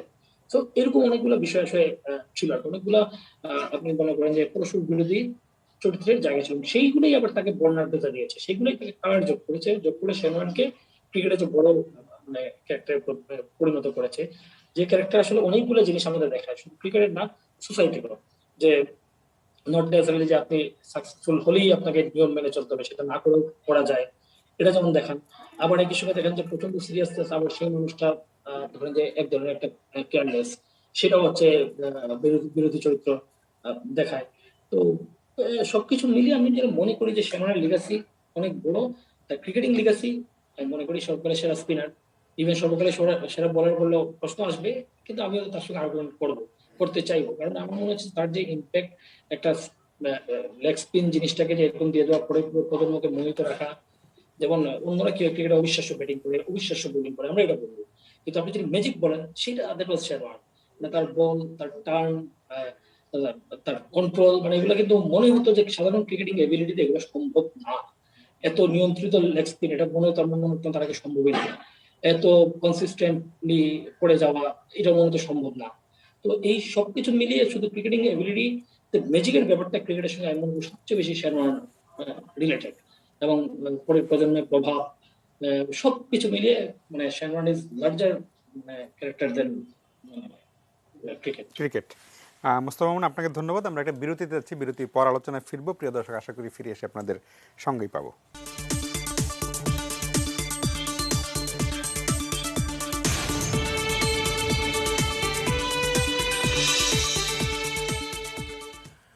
প্রিয় দর্শক, ফিরে এলাম আলোচনায়। কথা বলছিলাম আসলে ক্রিকেটার শেন ওয়ার্নের মাত্র 52 বছর বয়সে চলে যাওয়া নিয়ে আসলে অনেকগুলো দিক। সেটা স্বাস্থ্যগত দিক আছে, তার জীবনযাপন, বা একজন মানে শেন ওয়ার্নের মতো এত বড় একজন তারকার মাত্র 52 বছর বয়সে চলে যাওয়াটা, সেটা একটা অবিশ্বাস্য ঘটনা আসলে। কিন্তু আসলে জীবন এত ছোট, কোনো কিছু আসলে অবিশ্বাস্য না, শেষ পর্যন্ত বাস্তবতা মেনে নিতেই হয়। ডক্টর মোস্তফা জামান, আপনি যেমনটি শুরুতে বলছিলেন, আমি আপনার কথা শুনতে শুনতে যেটা হলো যে তাহলে আসলে আমাদের তো অ্যাথলেট হার্ট যেটা বললেন, তাহলে তো আমাদের দেশের ক্রিকেটার, ফুটবলার বা অন্য যারা অ্যাথলেট আছে তাদের সুরক্ষার কথা যদি আমি বলি, তাহলে তাদের তো জিনিসটা, তাদের একটা হেলথ প্রোফাইল থাকা জরুরি। অন্তত আপনার কাছে না থাকুক, ক্রিকেটারদেরটা ক্রিকেট বোর্ডের কাছে থাকবে, ফুটবলারদেরটা ফুটবল অ্যাসোসিয়েশন মানে ফেডারেশনের কাছে থাকবে, বা অন্য যার সবগুলোর ফেডারেশন আলাদা আলাদা আছে। মানে যারা একটি স্পোর্টসম্যান তাদের সবারই একটা হেলথ প্রোফাইল থাকা দরকার। এটার সাথে যেটা নিয়ে আমি বিরতির আগে কথা বলছিলাম, আমাদের দুজনই বললো যে লাইফস্টাইল এবং ডিসিপ্লিন জরুরি। কারণ যে দুজনের উদাহরণ আমরা দিয়েছি, ম্যারাডোনা এবং শেন ওয়ার্ন, আমরা জানি এই দুজনের লাইফস্টাইলই, দুজনের প্রতিভা নিয়ে কোনো সন্দেহ নাই, একদম যার যার জায়গায় সেরা একদম কোনো সন্দেহ নাই। কিন্তু দুজনের লাইফস্টাইলই নানা রকমের ড্রাগ রিলেটেড এবং অনিয়ন্ত্রিত জীবনযাপন, নানা কেলেঙ্কারিতে জড়িত। সব মিলিয়ে ঠিক স্পোর্টসম্যানের যেমন হওয়া উচিত তেমনটা ছিল না। সেটা নিয়ে মোস্তফা মামুন বিস্তারিত বলেছেন, আমি সেদিকে যাব না। আমি শুধু স্বাস্থ্যের কথাটাই শুনবো যে একজন মানুষের সুস্থ থাকার জন্য লাইফস্টাইল এবং জীবনযাপনটা কত জরুরি, আর বাংলাদেশের স্পোর্টসম্যানদের সুরক্ষার জন্য আমাদের ফেডারেশনগুলোর কী করা উচিত। আসলে যদি আগে বলি শরীরে রোগের বাসা বাঁধে কিভাবে, তিনটি ভাবে শরীরে রোগ বাসা বাঁধতে পারে। একটি হলো বংশগতি, 2 খাদ্যাভ্যাস, 3 পারিপার্শ্বিকতা। এই পারিপার্শ্বিকতার মধ্যে কিন্তু লাইফস্টাইল থেকে আপনি যা বলছেন সব কিছু চলে আসছে। সেখানে আপনি নানা ধরনের একটু আগে আলোচনা করলেন। আমি যদি একটু অ্যাথলেটস হার্ট সম্পর্কে ছোট্ট করে বলি যে আসলে কি হয়, কিছু স্ট্রাকচারাল চেঞ্জ হয়, কিছু ফাংশনাল চেঞ্জ হয়। এবং আমরা যদি একটু কিছুদিন আগে একটি ঘটনা বলি, একজন খেলোয়াড় আসলেন আমাদের ইমার্জেন্সিতে। আমার একজন জুনিয়র ডাক্তার বললেন, স্যার এরকম একজন, নাম বললাম না, যে তার নাড়ির স্পন্দন কম। তো আসলে সে হয়তো বুঝতে পারেন এই কম স্পন্দন তার স্বাভাবিক, কারণ তার অ্যাথলেট। 39 তার জন্য স্বাভাবিক, সবসময় তার এই 39ই থাকছে। তার প্রেশার ভালো, তার কোনো সমস্যা নেই, এটি কিন্তু বড় তার কোনো সমস্যা করছে না। কিন্তু কোনো কারণে যদি তার অন্য কোনো রোগের বাসা বাঁধে শরীরে, তখন হয়তো 39 তার সমস্যা তখন করতে পারে, এটা ঝুঁকি ফ্যাক্টর হয়ে যাবে। জি। তখন একই রকমভাবে আমরা হয়তো কোনো কোনো খেলোয়াড়রা কোভিড আক্রান্ত হয়েছেন, পোস্ট কোভিড আক্রান্ত, আমরা দেখেছি যে হয়তো তার হার্টে ব্লক নেই। আমরা দেখেছি তার এমন কিছু ইসিজি চেঞ্জ নিয়ে এসেছেন, অ্যানজিওগ্রাম করে দেখেছি পোস্ট কোভিডে তার নর্মাল, অর্থাৎ ব্লক ছাড়াও তার হার্টের সমস্যা হতে পারে। আমরা বলি, বিশেষ করে কিন্তু গাইডলাইনে কিন্তু দেওয়া আছে American heart association, American college of cardiology, এবং আমরা দেখছি যে এমনকি হার্ট অ্যাটাক পর্যন্ত হতে পারে। সেটিকে বলে টাইপ 2 MI, অর্থাৎ টাইপ 1 যেটা আমরা বলছি যে অ্যাথেরোস্ক্লেরোসিস, রক্তের চর্বির আধিক্য হলে হয়। আর যদি দেখি যে হার্ট অ্যাটাক হচ্ছে কিন্তু তার কোনো ব্লক নেই রক্তনালীতে, সেটাকে বলছি টাইপ 2, সেটা পোস্ট কোভিড বা কোভিডের জন্য হতে পারে। আরেকটি হলো ইনফ্লামেটরি প্রসেস, হার্টের মাংসপেশিতে হয়তো হার্টের রক্তনালীতে কিছু প্রদাহজনিত কারণে। এবং আরেকটি বিষয় হলো তার সমস্যা হতে পারে হার্টের, আরেকটি বিষয় হলো স্পাজম হতে পারে। যেমন আপনি ম্যারাডোনার কথা বলছিলেন, তিনি কিন্তু একবার আইসিইউতে ভর্তি হয়েছিলেন বিভিন্ন ড্রাগের সময়। করোনারি আর্টারিতে স্পাজম হয়ে রক্তনালী কিন্তু একেবারে ব্লক হয়ে যেতে পারে, হঠাৎ করে রক্ত চলাচল বন্ধ হয়ে যেয়ে কিন্তু তার কিন্তু হার্ট অ্যাটাক হতে পারে, হার্টের আনস্টেবল এনজাইন হতে পারে, আইসিইউ বা সিসিউতে ভর্তি করার প্রয়োজন হতে পারে। আমরা দেখেছি আমাদের অনেকে রোগীরা আছে। সুতরাং এটি কিন্তু একটি সারা বিশ্বব্যাপী স্বীকৃত একটি কমপ্লিকেশন। আমি যে কথা আপনাকে বলছিলাম যে তাদের ইসিজি কিন্তু নানা ধরনের আমরা অ্যাবনর্মালিটি পেয়ে থাকি, এমনকি হার্ট সাউন্ডে কিন্তু অ্যাবনর্মালিটি থাকতে পারে, কিন্তু এটি উপসর্গ থাকতেও পারে, নাও থাকতে পারে। সবসময় যে উপসর্গ থাকবে তা না, বেশিরভাগ সময় কিন্তু উপসর্গ থাকে না। তো আমরা যেটা বলছি সবার যে সমস্যা হবে তা না, বেশিরভাগই ভালো থাকেন। কারো কারো ক্ষেত্রে সমস্যা হতে পারে, সেটি কিন্তু পারিপার্শ্বিকতার উপর নির্ভর করবে যে কার হবে কার হবে না। সেই কারণেই বলছি, যিনি এখন আলোচনা হচ্ছে যে ম্যারাডোনার অ্যাজমা ওষুধ খেতেন কিনা, হার্টের ওষুধ খেতেন কিনা, আমরা কিন্তু বলছি এই যে খেলোয়াড়রা বিভিন্ন আমাদের দেশে আছে, বিভিন্ন ফেডারেশনে আছে, আমি বেশ কয়েকবার অ্যাটেম্প নিয়েছি যে তাদের প্রত্যেক খেলোয়াড়ের লিপিড প্রোফাইল করবার জন্য। প্রত্যেক খেলোয়াড় ফেডারেশনে আছেন, আমাদের একটি রক্তের চর্বির প্যাটার্নটি কেমন আমার জানা থাকা দরকার, আমি একটি গবেষণা করার জন্য চেষ্টা করছি। আমাদের দেশে যারা খেলোয়াড় ইসিজি প্যাটার্ন কেমন থাকে সবার, সেগুলো গোপনীয়তা রক্ষা করা হবে, যেখানে বলছি যেটি আমাদের এথিক্যাল একটি নিয়ম আছে। সুতরাং সেটি করে আমরা যদি প্রত্যেকটি ফেডারেশনে যারা আছেন, যদি আমাদেরকে সুযোগ দেওয়া হয়, আমাদের প্রোটোকল রেডি করা আছে, আমরা চাইলে একটি গবেষণা করতে পারি প্রত্যেক ফেডারেশনে। শুধুমাত্র ক্রিকেট নয়, বাংলাদেশের প্রত্যেকটি ফেডারেশন যদি আমরা করার সুযোগ দেয়, আমি সেটি করার জন্য চেষ্টা করছি। যদি সেটি সুযোগ পাই, সত্যিকার অর্থে আমি ধন্য হব, এবং তাতে করে কিন্তু বাংলাদেশের এই ক্রীড়াঙ্গনে কিন্তু নতুন একটি মাত্রা যুক্ত হবে। কারণ আমাদের উদ্দেশ্য কিন্তু কি, খেলোয়াড়রা খেলছেন, প্র্যাকটিস করছেন, তারা কিন্তু সবসময় খেলার মধ্যে আছেন, কিন্তু আমাদের উদ্দেশ্য হলো এক একজন খেলোয়াড়ের সর্বোচ্চ যাতে তিনি খেলার দিন তিনি তার প্রতিভা তার স্বাক্ষর রাখতে পারেন, তার সবচেয়ে বেশি তার কর্মদক্ষতা তিনি খেলার মাঠে দেখাতে পারেন। যেমন ধরেন ছোট্ট একটি উদাহরণ, একটি চমৎকার একটি ছবি আছে, আপনি জানেন, শুধুমাত্র ইনহেলারের উপরে। সেখানে দেখা গেছে যে একজন খেলোয়াড় তার কোচের কাছে ইনহেলার নিতে তিনি গোপন করেছিলেন, কিন্তু তিনি যখন গোপন তার ভেঙে দিলেন, খুব নাম করে ছবির নাম গোল। তো সেটি হলো যে ইনহেলার ব্যবহার করার জন্য তার কর্মদক্ষতা বাড়লো, মাঠে তিনি ভালো কর্মদক্ষতা দেখাতে এবং ভালো তিনি স্কোর করতে পারছেন। লুকিয়ে কোনো লাভ নেই। অর্থাৎ কারো তার সমস্যা থাকতে পারে, হার্টের রোগ থাকতে পারে, অন্যান্য সমস্যা থাকতে পারে। আমাদের মূল উদ্দেশ্য এই যে গবেষণার মাধ্যমে, হেলথ প্রোফাইলের মাধ্যমে একজন খেলোয়াড়ের সর্বোচ্চ তার দক্ষতা তিনি যাতে সেই দিন খেলার মাঠে তিনি দিতে পারেন, সেটি তাকে আমরা সাহায্য করতে পারি। আর সেই কারণেই আমরা আজকের আলোচনা এবং একটি নতুন তথ্য এবং নতুন একটি ভাবনা আমরা সবার মাঝে ছড়িয়ে দিতে চাই। জি, জনাব মোস্তফা জামান, আপনাকে অনেক ধন্যবাদ। মোস্তফা মামুন আমাদের সাথে আছেন আশা করি। জি মোস্তফা মামুন, আপনাকে এতক্ষণ আমরা ক্রীড়া সাংবাদিক হিসেবে কথা বলেছি, এখন কথা বলবো সাহিত্যিক হিসেবে, কারণ আমি জানি যে আপনি লেখালেখিতে আপনি সিদ্ধহস্ত। মানে আমার আজকের যে শিরোনাম করেছি, জীবন এত ছোট কেন, এই যে আক্ষেপ, এই যে মাত্র 52 বছর বয়সে চলে যাওয়া, উনি থাকলে আর অনেক কিছু করতে পারতেন, এই আক্ষেপ কিন্তু আমাদের মানে যেমন হুমায়ুন আহমেদের একটা কথা খুব মনে আছে যে মানে কচ্ছপের এত বয়স কিন্তু মানুষের এতদিন বাঁচে, কিন্তু মানুষ এত কম বাঁচে কেন? এটা কি এমন যে মানে মানুষের আয়ু এত কম বলেই মানুষের আক্ষেপ এত বেশি? অথবা যদি আমি একটু উল্টো করে বলি যে আমরা আসলে মানে ধরেন আরও অনেক দিন বাঁচলেও কি অনেক কিছু করা সম্ভব ছিল? অথবা যদি এমনভাবে বলি, আপনি আগে বলেছিলেন যে কে কেমন লাইফ লিড করবে সেটা তার ইচ্ছা। শেন ওয়ার্ন হয়তো এমনই লাইফ চেয়েছিলেন যে আমি এমন বাঁধন ছাড়া জীবনযাপন করব, যতদিন করব আমি আমার মতো করে বাঁচবো, ফুল অফ লাইফ। আমি এত নিয়মকানুন মেনে 70 বছর বাঁচার চেয়ে আমি আমার মতো করে 50 বছর বাঁচলাম, ফাইন। মানে এই এই মানুষের এই ব্যাপারগুলো কেমন আসলে একটু, যে এই যে আক্ষেপ, জীবন এত ছোট কেন? হ্যাঁ, এটা হচ্ছে জীবন আসলে কিরকম এত ছোট কেন, এটা তো এমন হতে পারে যদি মানুষের যে আয়ু যেটা আমরা এখন ধরি 60-70-65, একটা মানুষ কর্মক্ষম থাকে একটা সার্টেন, এই যে জীবন চক্র, এই জীবন চক্রটাই হচ্ছে একরকম। এখন যদি আমরা 300 বছর বাঁচতাম, সে মানুষের আয়ু 300 বছর, 400 খুবই বছর বিরক্তিকর হতো ব্যাপারটা হয়তো। হ্যাঁ, তাহলে কি হতো, হয়তো আমাদের ছোট থেকে আমাদের ওই কথা শিখতেই হয়তো 15-20 বছর লাগতো। এখন যেটা আমাদের আমরা 2-3 বছর শিখে ফেলি, ঠিক আছে, তারপরে পড়াশোনা করতে তো 40 বছর, তারপরে হচ্ছে এরকম হতো আর কি। ফলে তখন পুরো বিষয়টা আসলে একদমই অন্যরকম হতো, যেটা কিছু মানে ফ্যান্টাসি বইতে আছে, ফ্যান্টাসি সিনেমা আছে, এরকম তখন জিনিসটা হতে পারতো, ক্রান্তিকর হতে পারতো, আবার জিনিসটা অনেক এক্সাইটিং হতে পারতো। এখন যেহেতু এর বিকল্পটা আমরা জানি না, দেখি নাই, ফলে মানে আমরা এটা নিয়ে ফ্যান্টাসি করতে পারি। কিন্তু জীবন এত ছোট কেন, জীবন তো আসলে নানা রকম, মানে এটা যে সিঙ্গেল লাইন ব্যাখ্যা হবে না, এত ছোট, কিন্তু সেই জীবনে আপনি দেখেন কত মানুষ এই জীবন ধরেন 80 বছর 85 বছর বয়স, অসুস্থ বিসুস্থ, তবু কিন্তু বাঁচার জন্য তৎপর, জীবনে আনন্দ নাই, টাকা পয়সা নাই। আবার দেখেন অনেক আনন্দে আছে, আমাদের এভারেজলি মনে হচ্ছে সফল মানুষ, তারা তারা তারা কিন্তু হয়তো নিজের জীবন নিজে আসলে শেষ করে দিচ্ছে।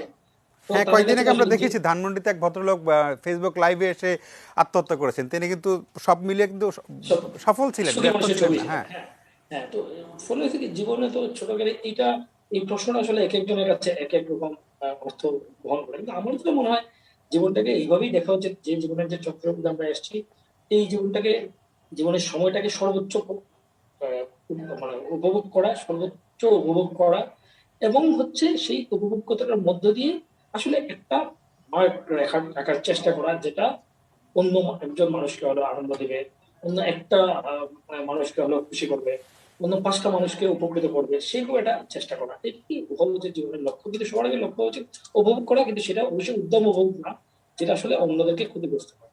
এখন দেখুন, ধরুন আমাদের দেশের মানুষের জীবন যে, ধরুন আমরা আসলে আমাদের জীবন এখন পুরুষের জীবন যদি চিন্তা করি, সেটা আসলে মূলত দায়িত্বের জীবন। তা যদি বলি মূলত রেসপন্সিবিলিটি নেওয়া, প্রথমে ফ্যামিলি, দেন হচ্ছে আপনার ছেলে মেয়ের রেসপন্সিবিলিটি নেওয়া, স্ত্রীর রেসপন্সিবিলিটি নেওয়া, আবার আমরা নারীদের জীবন যদি দেখি, এভারেজ আমি করছি, সেই জীবন হচ্ছে শুধুই আসলে সাপোর্ট দিয়ে যাওয়া, শুধুই নেপথ্যে থেকে একজন মা, একজন স্ত্রী, সংসার, সন্তান চালিয়ে যাওয়া।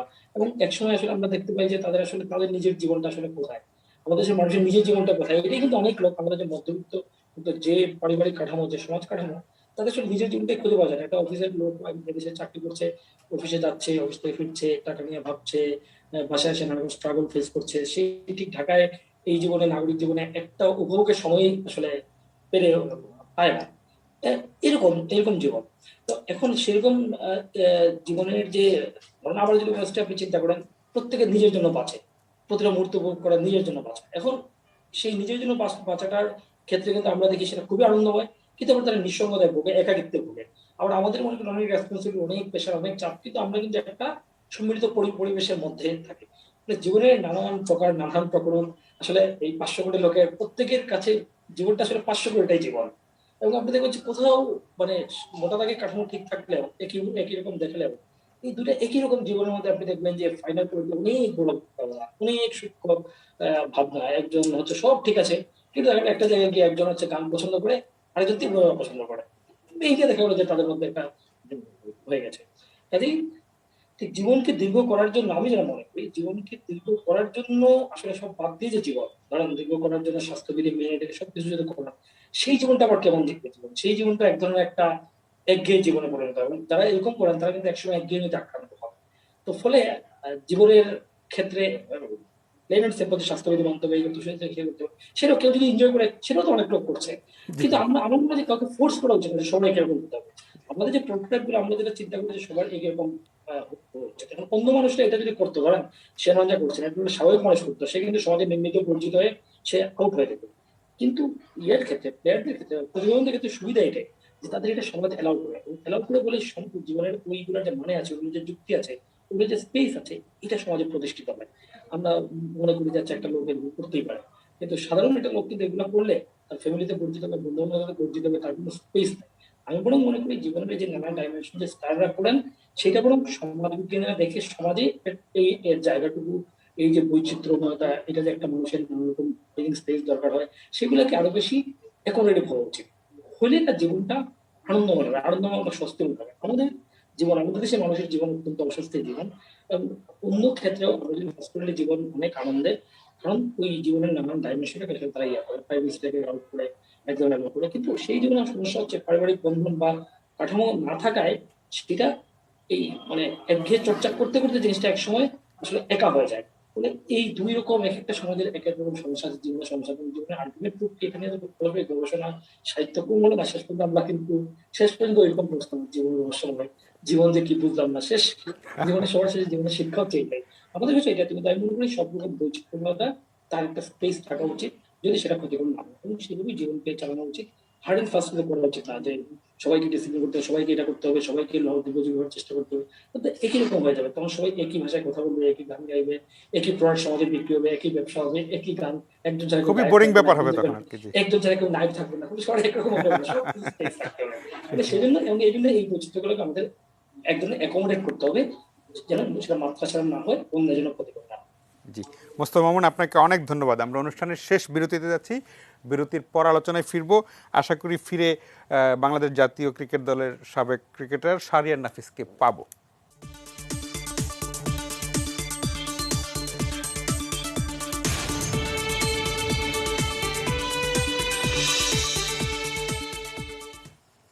প্রিয় দর্শক, ফিরে এলাম আলোচনায়। আমরা কথা বলছিলাম শেন ওয়ার্নের মৃত্যু এবং মানে অ্যাথলেটদের সুস্থতা, ডিসিপ্লিন, লাইফস্টাইল ইত্যাদি বিভিন্ন বিষয় নিয়ে। আমাদের পুরো আলোচনাটা একজন ক্রিকেটার না থাকলে আসলে খুবই বেমানান হতো। আমরা চেষ্টা করেছি অনেককে, তো আমরা শেষ মুহূর্তে পেয়েছি শাহরিয়ার নাফিস। আপনারা নিশ্চয়ই মনে আছে, বাংলাদেশ দলের অসাধারণ একজন ব্যাটসম্যান শাহরিয়ার নাফিস ছিলেন। এবং সবচেয়ে বড় কথা হলো যে মাঠে শেন ওয়ার্নের প্রতিপক্ষ হিসেবে খেলার সুযোগ শাহরিয়ার নাফিসের হয়েছে, ফলে তার কাছ থেকে আমরা সেই স্মৃতিটাও কিছুটা শুনতে পারবো। শাহরিয়ার নাফিস, আমি প্রথমে আপনার কাছ থেকে একটু স্মৃতির কথাই শুনতে চাই। মাত্র 52 বছর বয়সে শেন ওয়ার্নের চলে যাওয়া এবং আপনার মাঠের প্রতিপক্ষ, আমরা আলোচনা অনেক লম্বা আলোচনা করেছি মাঠের বাইরে সব মানে শেন ওয়ার্ন নিয়ে। একটু যদি আপনার স্মৃতির কথা শুনি একটু শুরুতে। শেনওয়ানের প্রথম স্মৃতি আমার 1994 সাল, অস্ট্রেলিয়াতে খেলতে গিয়েছিল ইংল্যান্ড অ্যাশেজ সিরিজ। তো প্রথমবারই শেনওয়ার্ন, তখন প্রথম শেনওয়ার্নের খেলা দেখি। যারা মাউন্ট ভাই আছেন উনি বলতে পারবেন, ইংল্যান্ডের ব্যাটসম্যানরা ব্যাটিং করছিল, most of the time Shane Warne round the wicket bowling করছিল, বোলিং মার্কে বোলিং করছিল, টার্ন করে বিট হচ্ছিল এবং আনবিলিভেবল সব ডেলিভারি হচ্ছিল। তো ওই সময় আমরা ফারুক ভাইয়ের বাসায় ভাড়া থাকতাম, তো রাতে বেলা খেলা দেখতে যেতাম আর দেখতাম আর ইংল্যান্ডের ব্যাটসম্যানরা পরাস্ত হচ্ছে, দেখে বলতাম যে এই বোলারের বল কেন খেলতে পারে না, মানে খেলতে না পারার কি আছে। আমার তখন 9 বছর বয়স, তো একদমই কিছুই বুঝি না। বাট তখন শেন ওয়ার্নের বোলিং দেখা এবং তখন ও এখানে সানস্ক্রিন ব্যবহার করতো, গোল্ডেন চুল, বোলিং করতো আর উইকেট নিচ্ছিল। তো তখন ফারুক ভাই দুষ্টামি মজা করে বলতেন যে এত পাকনামি করার কি দরকার, তুই কি খেলতে পারবি ওর বল? আমি বললাম যে পারবো না কেন, অবশ্যই পারবো। তুই 6টা বল একবার ফিরাইতে পারবি? কিন্তু অবশ্যই পারবো। So that was my first memory of Shane Warne. এরপরে তো শেন ওয়ার্ন টিভিতে খেলা দেখেছি। দেখুন, আমরা এমন একটা জেনারেশনের প্লেয়ার যারা এই ধরনের লিজেন্ডের খেলা দেখে বড় হয়েছে এবং we were lucky enough to play them এবং face them. Brian Lara, Sachin Tendulkar, Shane Warne, Wasim Akram, Waqar Younis, Rahul Dravid, Sourav Ganguly, এরকম লিস্ট যদি শুরু করি আসলে শেষ অনেক লম্বা হয়ে যাবে। তো আমরা তাদের খেলা দেখেছি এবং উই আর লাকি এনাফ যে একটা পর্যায়ে গিয়ে তাদের খেলতে পেরেছি। তো Shane Warne champion bowler. Shane Warne কেন one of the greatest bowler, শুধু লেগ স্পিনার না। শেন ওয়ার্নের একটা কোট পড়েছিলাম, একটা ইন্টারভিউ শুনছিলাম, ওখানে বলছিল যে what's the secret of your bowling. তখন ও বলতো যে আমি যখন নতুন ব্যাটসম্যান আসে তখন আই বোল ডিফেন্সিভ আর আমি ফিল্ড সেট করি অ্যাটাক। আর আমার যখন সেট ব্যাটসম্যানকে বোলিং করি তখন আমি বোলিং করি অ্যাটাকিং, ফিল্ডিং সেট আপ করি ডিফেন্সিভ। এটার অর্থ হচ্ছে গিয়ে যখন একজন নতুন ব্যাটসম্যান আসে স্বাভাবিকভাবেই সে সে কি থাকবে, রান নেওয়ার চেষ্টা করবে, সেট হওয়ার চেষ্টা করবে। তো তখন সে চারিদিকে ফিল্ডার দিয়ে তাকে প্রেসার ক্রিয়েট করার চেষ্টা করতেন এবং বোলিং করতেন যাতে ওর বলে রান না। আর যখন একটা ব্যাটসম্যান সেট হয়ে গিয়েছে তখন উনি এমন ভাবে বোলিং করতেন যে গুগলি, ফ্লিপার, বিভিন্ন ভ্যারিয়েশন, কিন্তু উনি প্রোটেকশন নিয়ে বোলিং করতেন। তো এতে দেখা যেত ওর এগেনস্ট রান নেওয়া খুব ডিফিকাল্ট ছিল। আর এত অ্যাকিউরেট লেগ স্পিন করা খুবই কঠিন, কিন্তু যে অ্যাকুরেসিতে বোলিং করেছেন এটা আনবিলিভেবল। আর আমরা শেন ওয়ার্নের 700 উইকেট দেখি আর আমরা অনেক সময় কম্পেয়ার করি মুর্তিয়া মুরলীধরের 800 উইকেট, শেন ওয়ার্ন 700 উইকেট। দেখুন, শেন ওয়ার্ন এমন একটা টিমে খেলতেন যেখানে উনি যখন ক্যারিয়ার শুরু করেছিলেন তখন বোলিং করতেন Craig McDermott, Paul Reiffel, Glenn McGrath, তারপরে শেন ওয়ার্ন চতুর্থ বোলার। পরবর্তীতে Glenn McGrath, Jason Gillespie, Brett Lee, Shane Warne চতুর্থ বোলার। তো most of the Test matches এমন হতো 5টা-6টা উইকেট পড়ে যেত, তখন শেন ওয়ার্ন বোলিং করতে আসতো। ওই সিচুয়েশন থেকে 700 টেস্ট উইকেট, আমি যদি একটু কম্পেয়ার করি, কাউকে ছোট করছি না, শ্রীলঙ্কান বোলিং অ্যাটাকের ম্যাক্সিমাম উইকেটই কিন্তু মুথ্থায় মুরলীধরন নিতেন। তো আপনি যদি ওই কম্পারিজনটা করেন, ওইরকম একটা বোলিং অ্যাটাকে ওইরকম টিমে খেলে 700 উইকেট নিয়ে পৃথিবী ডমিনেট করা টেস্ট ক্রিকেটে, ওয়ানডে ক্রিকেটের কথা বাদই দিলাম, 3টে ওয়ার্ল্ড কাপ উনি খেলেন, 1990 ওয়ার্ল্ড কাপ চ্যাম্পিয়ন, 2003-তে উনি মনে হয় খেলেননি, 2007 মনে হয় খেলেননি। বাট এই যে অস্ট্রেলিয়া টিম মানে শেন ওয়ার্ন এমন একটা ক্যারেক্টার, আমি খুবই ক্ষুদ্র প্লেয়ার, শেন ওয়ার্নকে নিয়ে বলার সেই যোগ্যতা আমার নেই, কিন্তু কিন্তু আপনি আমি মাঠে যখন শেন ওয়ার্নকে খেললেন, আপনি যে বলছেন 9 বছর বয়সে যে আপনি 6টা বল খেলতে পারবেন, ফারুক ভাইয়ের কথাই বললেন, আপনি যখন মাঠে নামলেন প্রতিপক্ষ হিসেবে, তখন আপনার অভিজ্ঞতা কি হলো? আচ্ছা, তারপরে তো ওই ফতুল্লা টেস্ট আমার ক্যারিয়ারের একটা বেস্ট হ্যাঁ, ইনিংস, তো জি কোনো সন্দেহ নেই। জি তো ব্যাটিং এ নামলাম ফার্স্টে, তো স্টুয়ার্ট ক্লার্ককে খেললাম, ব্রেট লিকে খেললাম, জেসন গিলেস্পিকে খেললাম। এরকম খেলতে খেলতে খেলতে খেলতে আসলো শেন ওয়ার্ন বোলিং এ। আহ, ওই টেস্ট টিমটা 4-0 জিতে এসেছে সাউথ আফ্রিকার সাথে, শেন ওয়ার্ন আসছে, তো আমি না গার্ড নিচ্ছি উপরে, ফারুক ভাই তখন চিফ সিলেক্টর, উপরে তিনি বসা। আমি না চিন্তা করছি যে আমার এরকম, তো একদম সাথে সাথে বিশ্বাস করবে না, এক সুতা যদি বাড়িয়ে বলি, আমার না ওই গার্ড নিচ্ছে, আর আমার ওই কথা মনে আছে যে ফারুক ভাইকে বলেছিলাম শেন ওয়ার্নকে তো খেলা কোনো ব্যাপার না, এখন তো শেন ওয়ার্ন বোলিং এ আসছে, কি করব কি করব। যাই হোক, ওই ওরকম সিচুয়েশনে ওই জিনিসটা আমার মনে পড়েছিল, বাট এরপরে আসলে আর বল দেখে খেলেছি, শেন ওয়ার্নকে তো দেখে খেলিনি। বাট আমি একদিক থেকে লাকি যে আমি যার কাছে খেলা শিখেছি, ওয়াহিদুল গনি স্যার, উনি লেগ স্পিনার ছিলেন, উনি আব্দুল কাদিরের ফ্রেন্ড ছিলেন, তো আমাদের একাডেমিতে প্রচুর লেগ স্পিনার ছিল, তো ছোটবেলা থেকে লেগ স্পিনার খেলার অনেক অভিজ্ঞতা ছিল। এবং শেনওয়ান যে বলগুলা করতো লেগ স্পিন ক্লিপার, শেনওয়ানে কিন্তু গুগলিটা অত বড় ছিল না, ম্যাকগিলের গুগলি অনেক বড় টার্ন করতো, বাট শেনওয়ানের একই ওর বেস্ট ভেরিয়েশন ছিল ক্লিপার। এমন একটা বল করতো, বলটা একটু শর্ট অফ লেন্থ করতো, ব্যাটসম্যানের ব্যাক ফুটে যেতেন, এত জোরে আসতো, স্টাম্প টু স্টাম্প বোলিং করতেন। তো এরপরে খেলেছি, এবং ওই ম্যাচটাতে আমি খুব সম্ভবত 16 বা 17টা চার মেরেছিলাম, যার 10টাই শেনওয়ানের এগেনস্টে। তো আলহামদুলিল্লাহ আমি ভালোই হ্যান্ডেল করতে পেরেছিলাম, বাট একটা ইনিংস তো ওইটা খেললামই। ওই দিন শেনওয়ার্ন হি ওয়াজ সো অ্যানিমেটেড, মানে ও কোনোভাবেই মানতে পারছিল না বাংলাদেশ টিম অস্ট্রেলিয়ার টিমকে এভাবে ডমিনেট করছে, এবং ওর কোনোভাবেই ও কোনো কিছু করতে পারছে না। ওই ম্যাচটাতে ম্যাকগিল উইকেট নিয়েছিল, শেনওয়ার্ন খুব একটা বেশি উইকেট নিতে পারেন নাই। পরের টেস্টে যখন আমরা চট্টগ্রামে গেলাম, তখনও Shane Warne, I handle him pretty well, 79 run করেছিলাম, সেকেন্ড ইনিংসে গিয়ে শেনওয়ার্ন আমার উইকেটটা নেয়। তো এই যে এই দুটা স্মৃতি আসলে যখন কম্পেয়ার করি, তখন আসলে খুবই ভালো ফিল করি। আর যেটা বললাম যে ওই ছোটবেলায় যাদের টিভিতে খেলা দেখে ইন্সপায়ার্ড হয়েছি, তার মাঠে তার এগেনস্টে খেলতে পেরেছি এবং ডমিনেট করতে পেরেছিলাম, এটা আমার ক্যারিয়ারের একটা বড় হাইলাইট। জি জনাব শাহরিয়ার নাফিস, আপনার কাছ থেকে আর অনেক কিছু জানার ছিল, কিন্তু আজকে সময় ফুরিয়ে গেছে। তবু আপনাকে অনেক ধন্যবাদ, শেষ মুহূর্তে আমাদের অনুষ্ঠানকে পূর্ণতা দিয়েছেন। প্রিয় দর্শক, আপনারা ভালো থাকবেন। আসলে পুরো আলোচনাটা যেমন হলো, আসলে শেন ওয়ার্ন এমন আসলে বর্ণাঢ্য ক্রিকেটের চরিত্র মাঠের বাইরে, কিন্তু শেষ পর্যন্ত আসলে ক্রিকেটারদেরও বা মানে অ্যাথলেটদেরও স্বাস্থ্যের ব্যাপারে সচেতন থাকা খুব জরুরি। যেমনটি ডক্টর মুস্তফা যেমন বলছিলেন যে অ্যাথলেট হার্ট বলে একটি আলাদা টার্ম আমি আজকে শুনলাম, সেটা আসলে তাদেরও মানে যারা ক্রিকেট খেলেছেন, খেলা ছেড়ে দিয়েছেন, বা ফুটবল খেলেছেন ছেড়ে দিয়েছেন, তাদের পরবর্তীতেও লাইফস্টাইলটা ওইভাবে মেনটেন করা দরকার। তবুও শেষ পর্যন্ত আমরা আসলে সবাই যেন ভালো থাকি, এবং মৃত্যুর কাছে আমাদের আসলে খুব অসহায়। শেন ওয়ার্ন মাত্র 52 বছর বয়সে চলে গেছেন, ফলে আমাদের সবাইকে সাবধান থাকতে হবে। ভালো থাকবেন সবাই।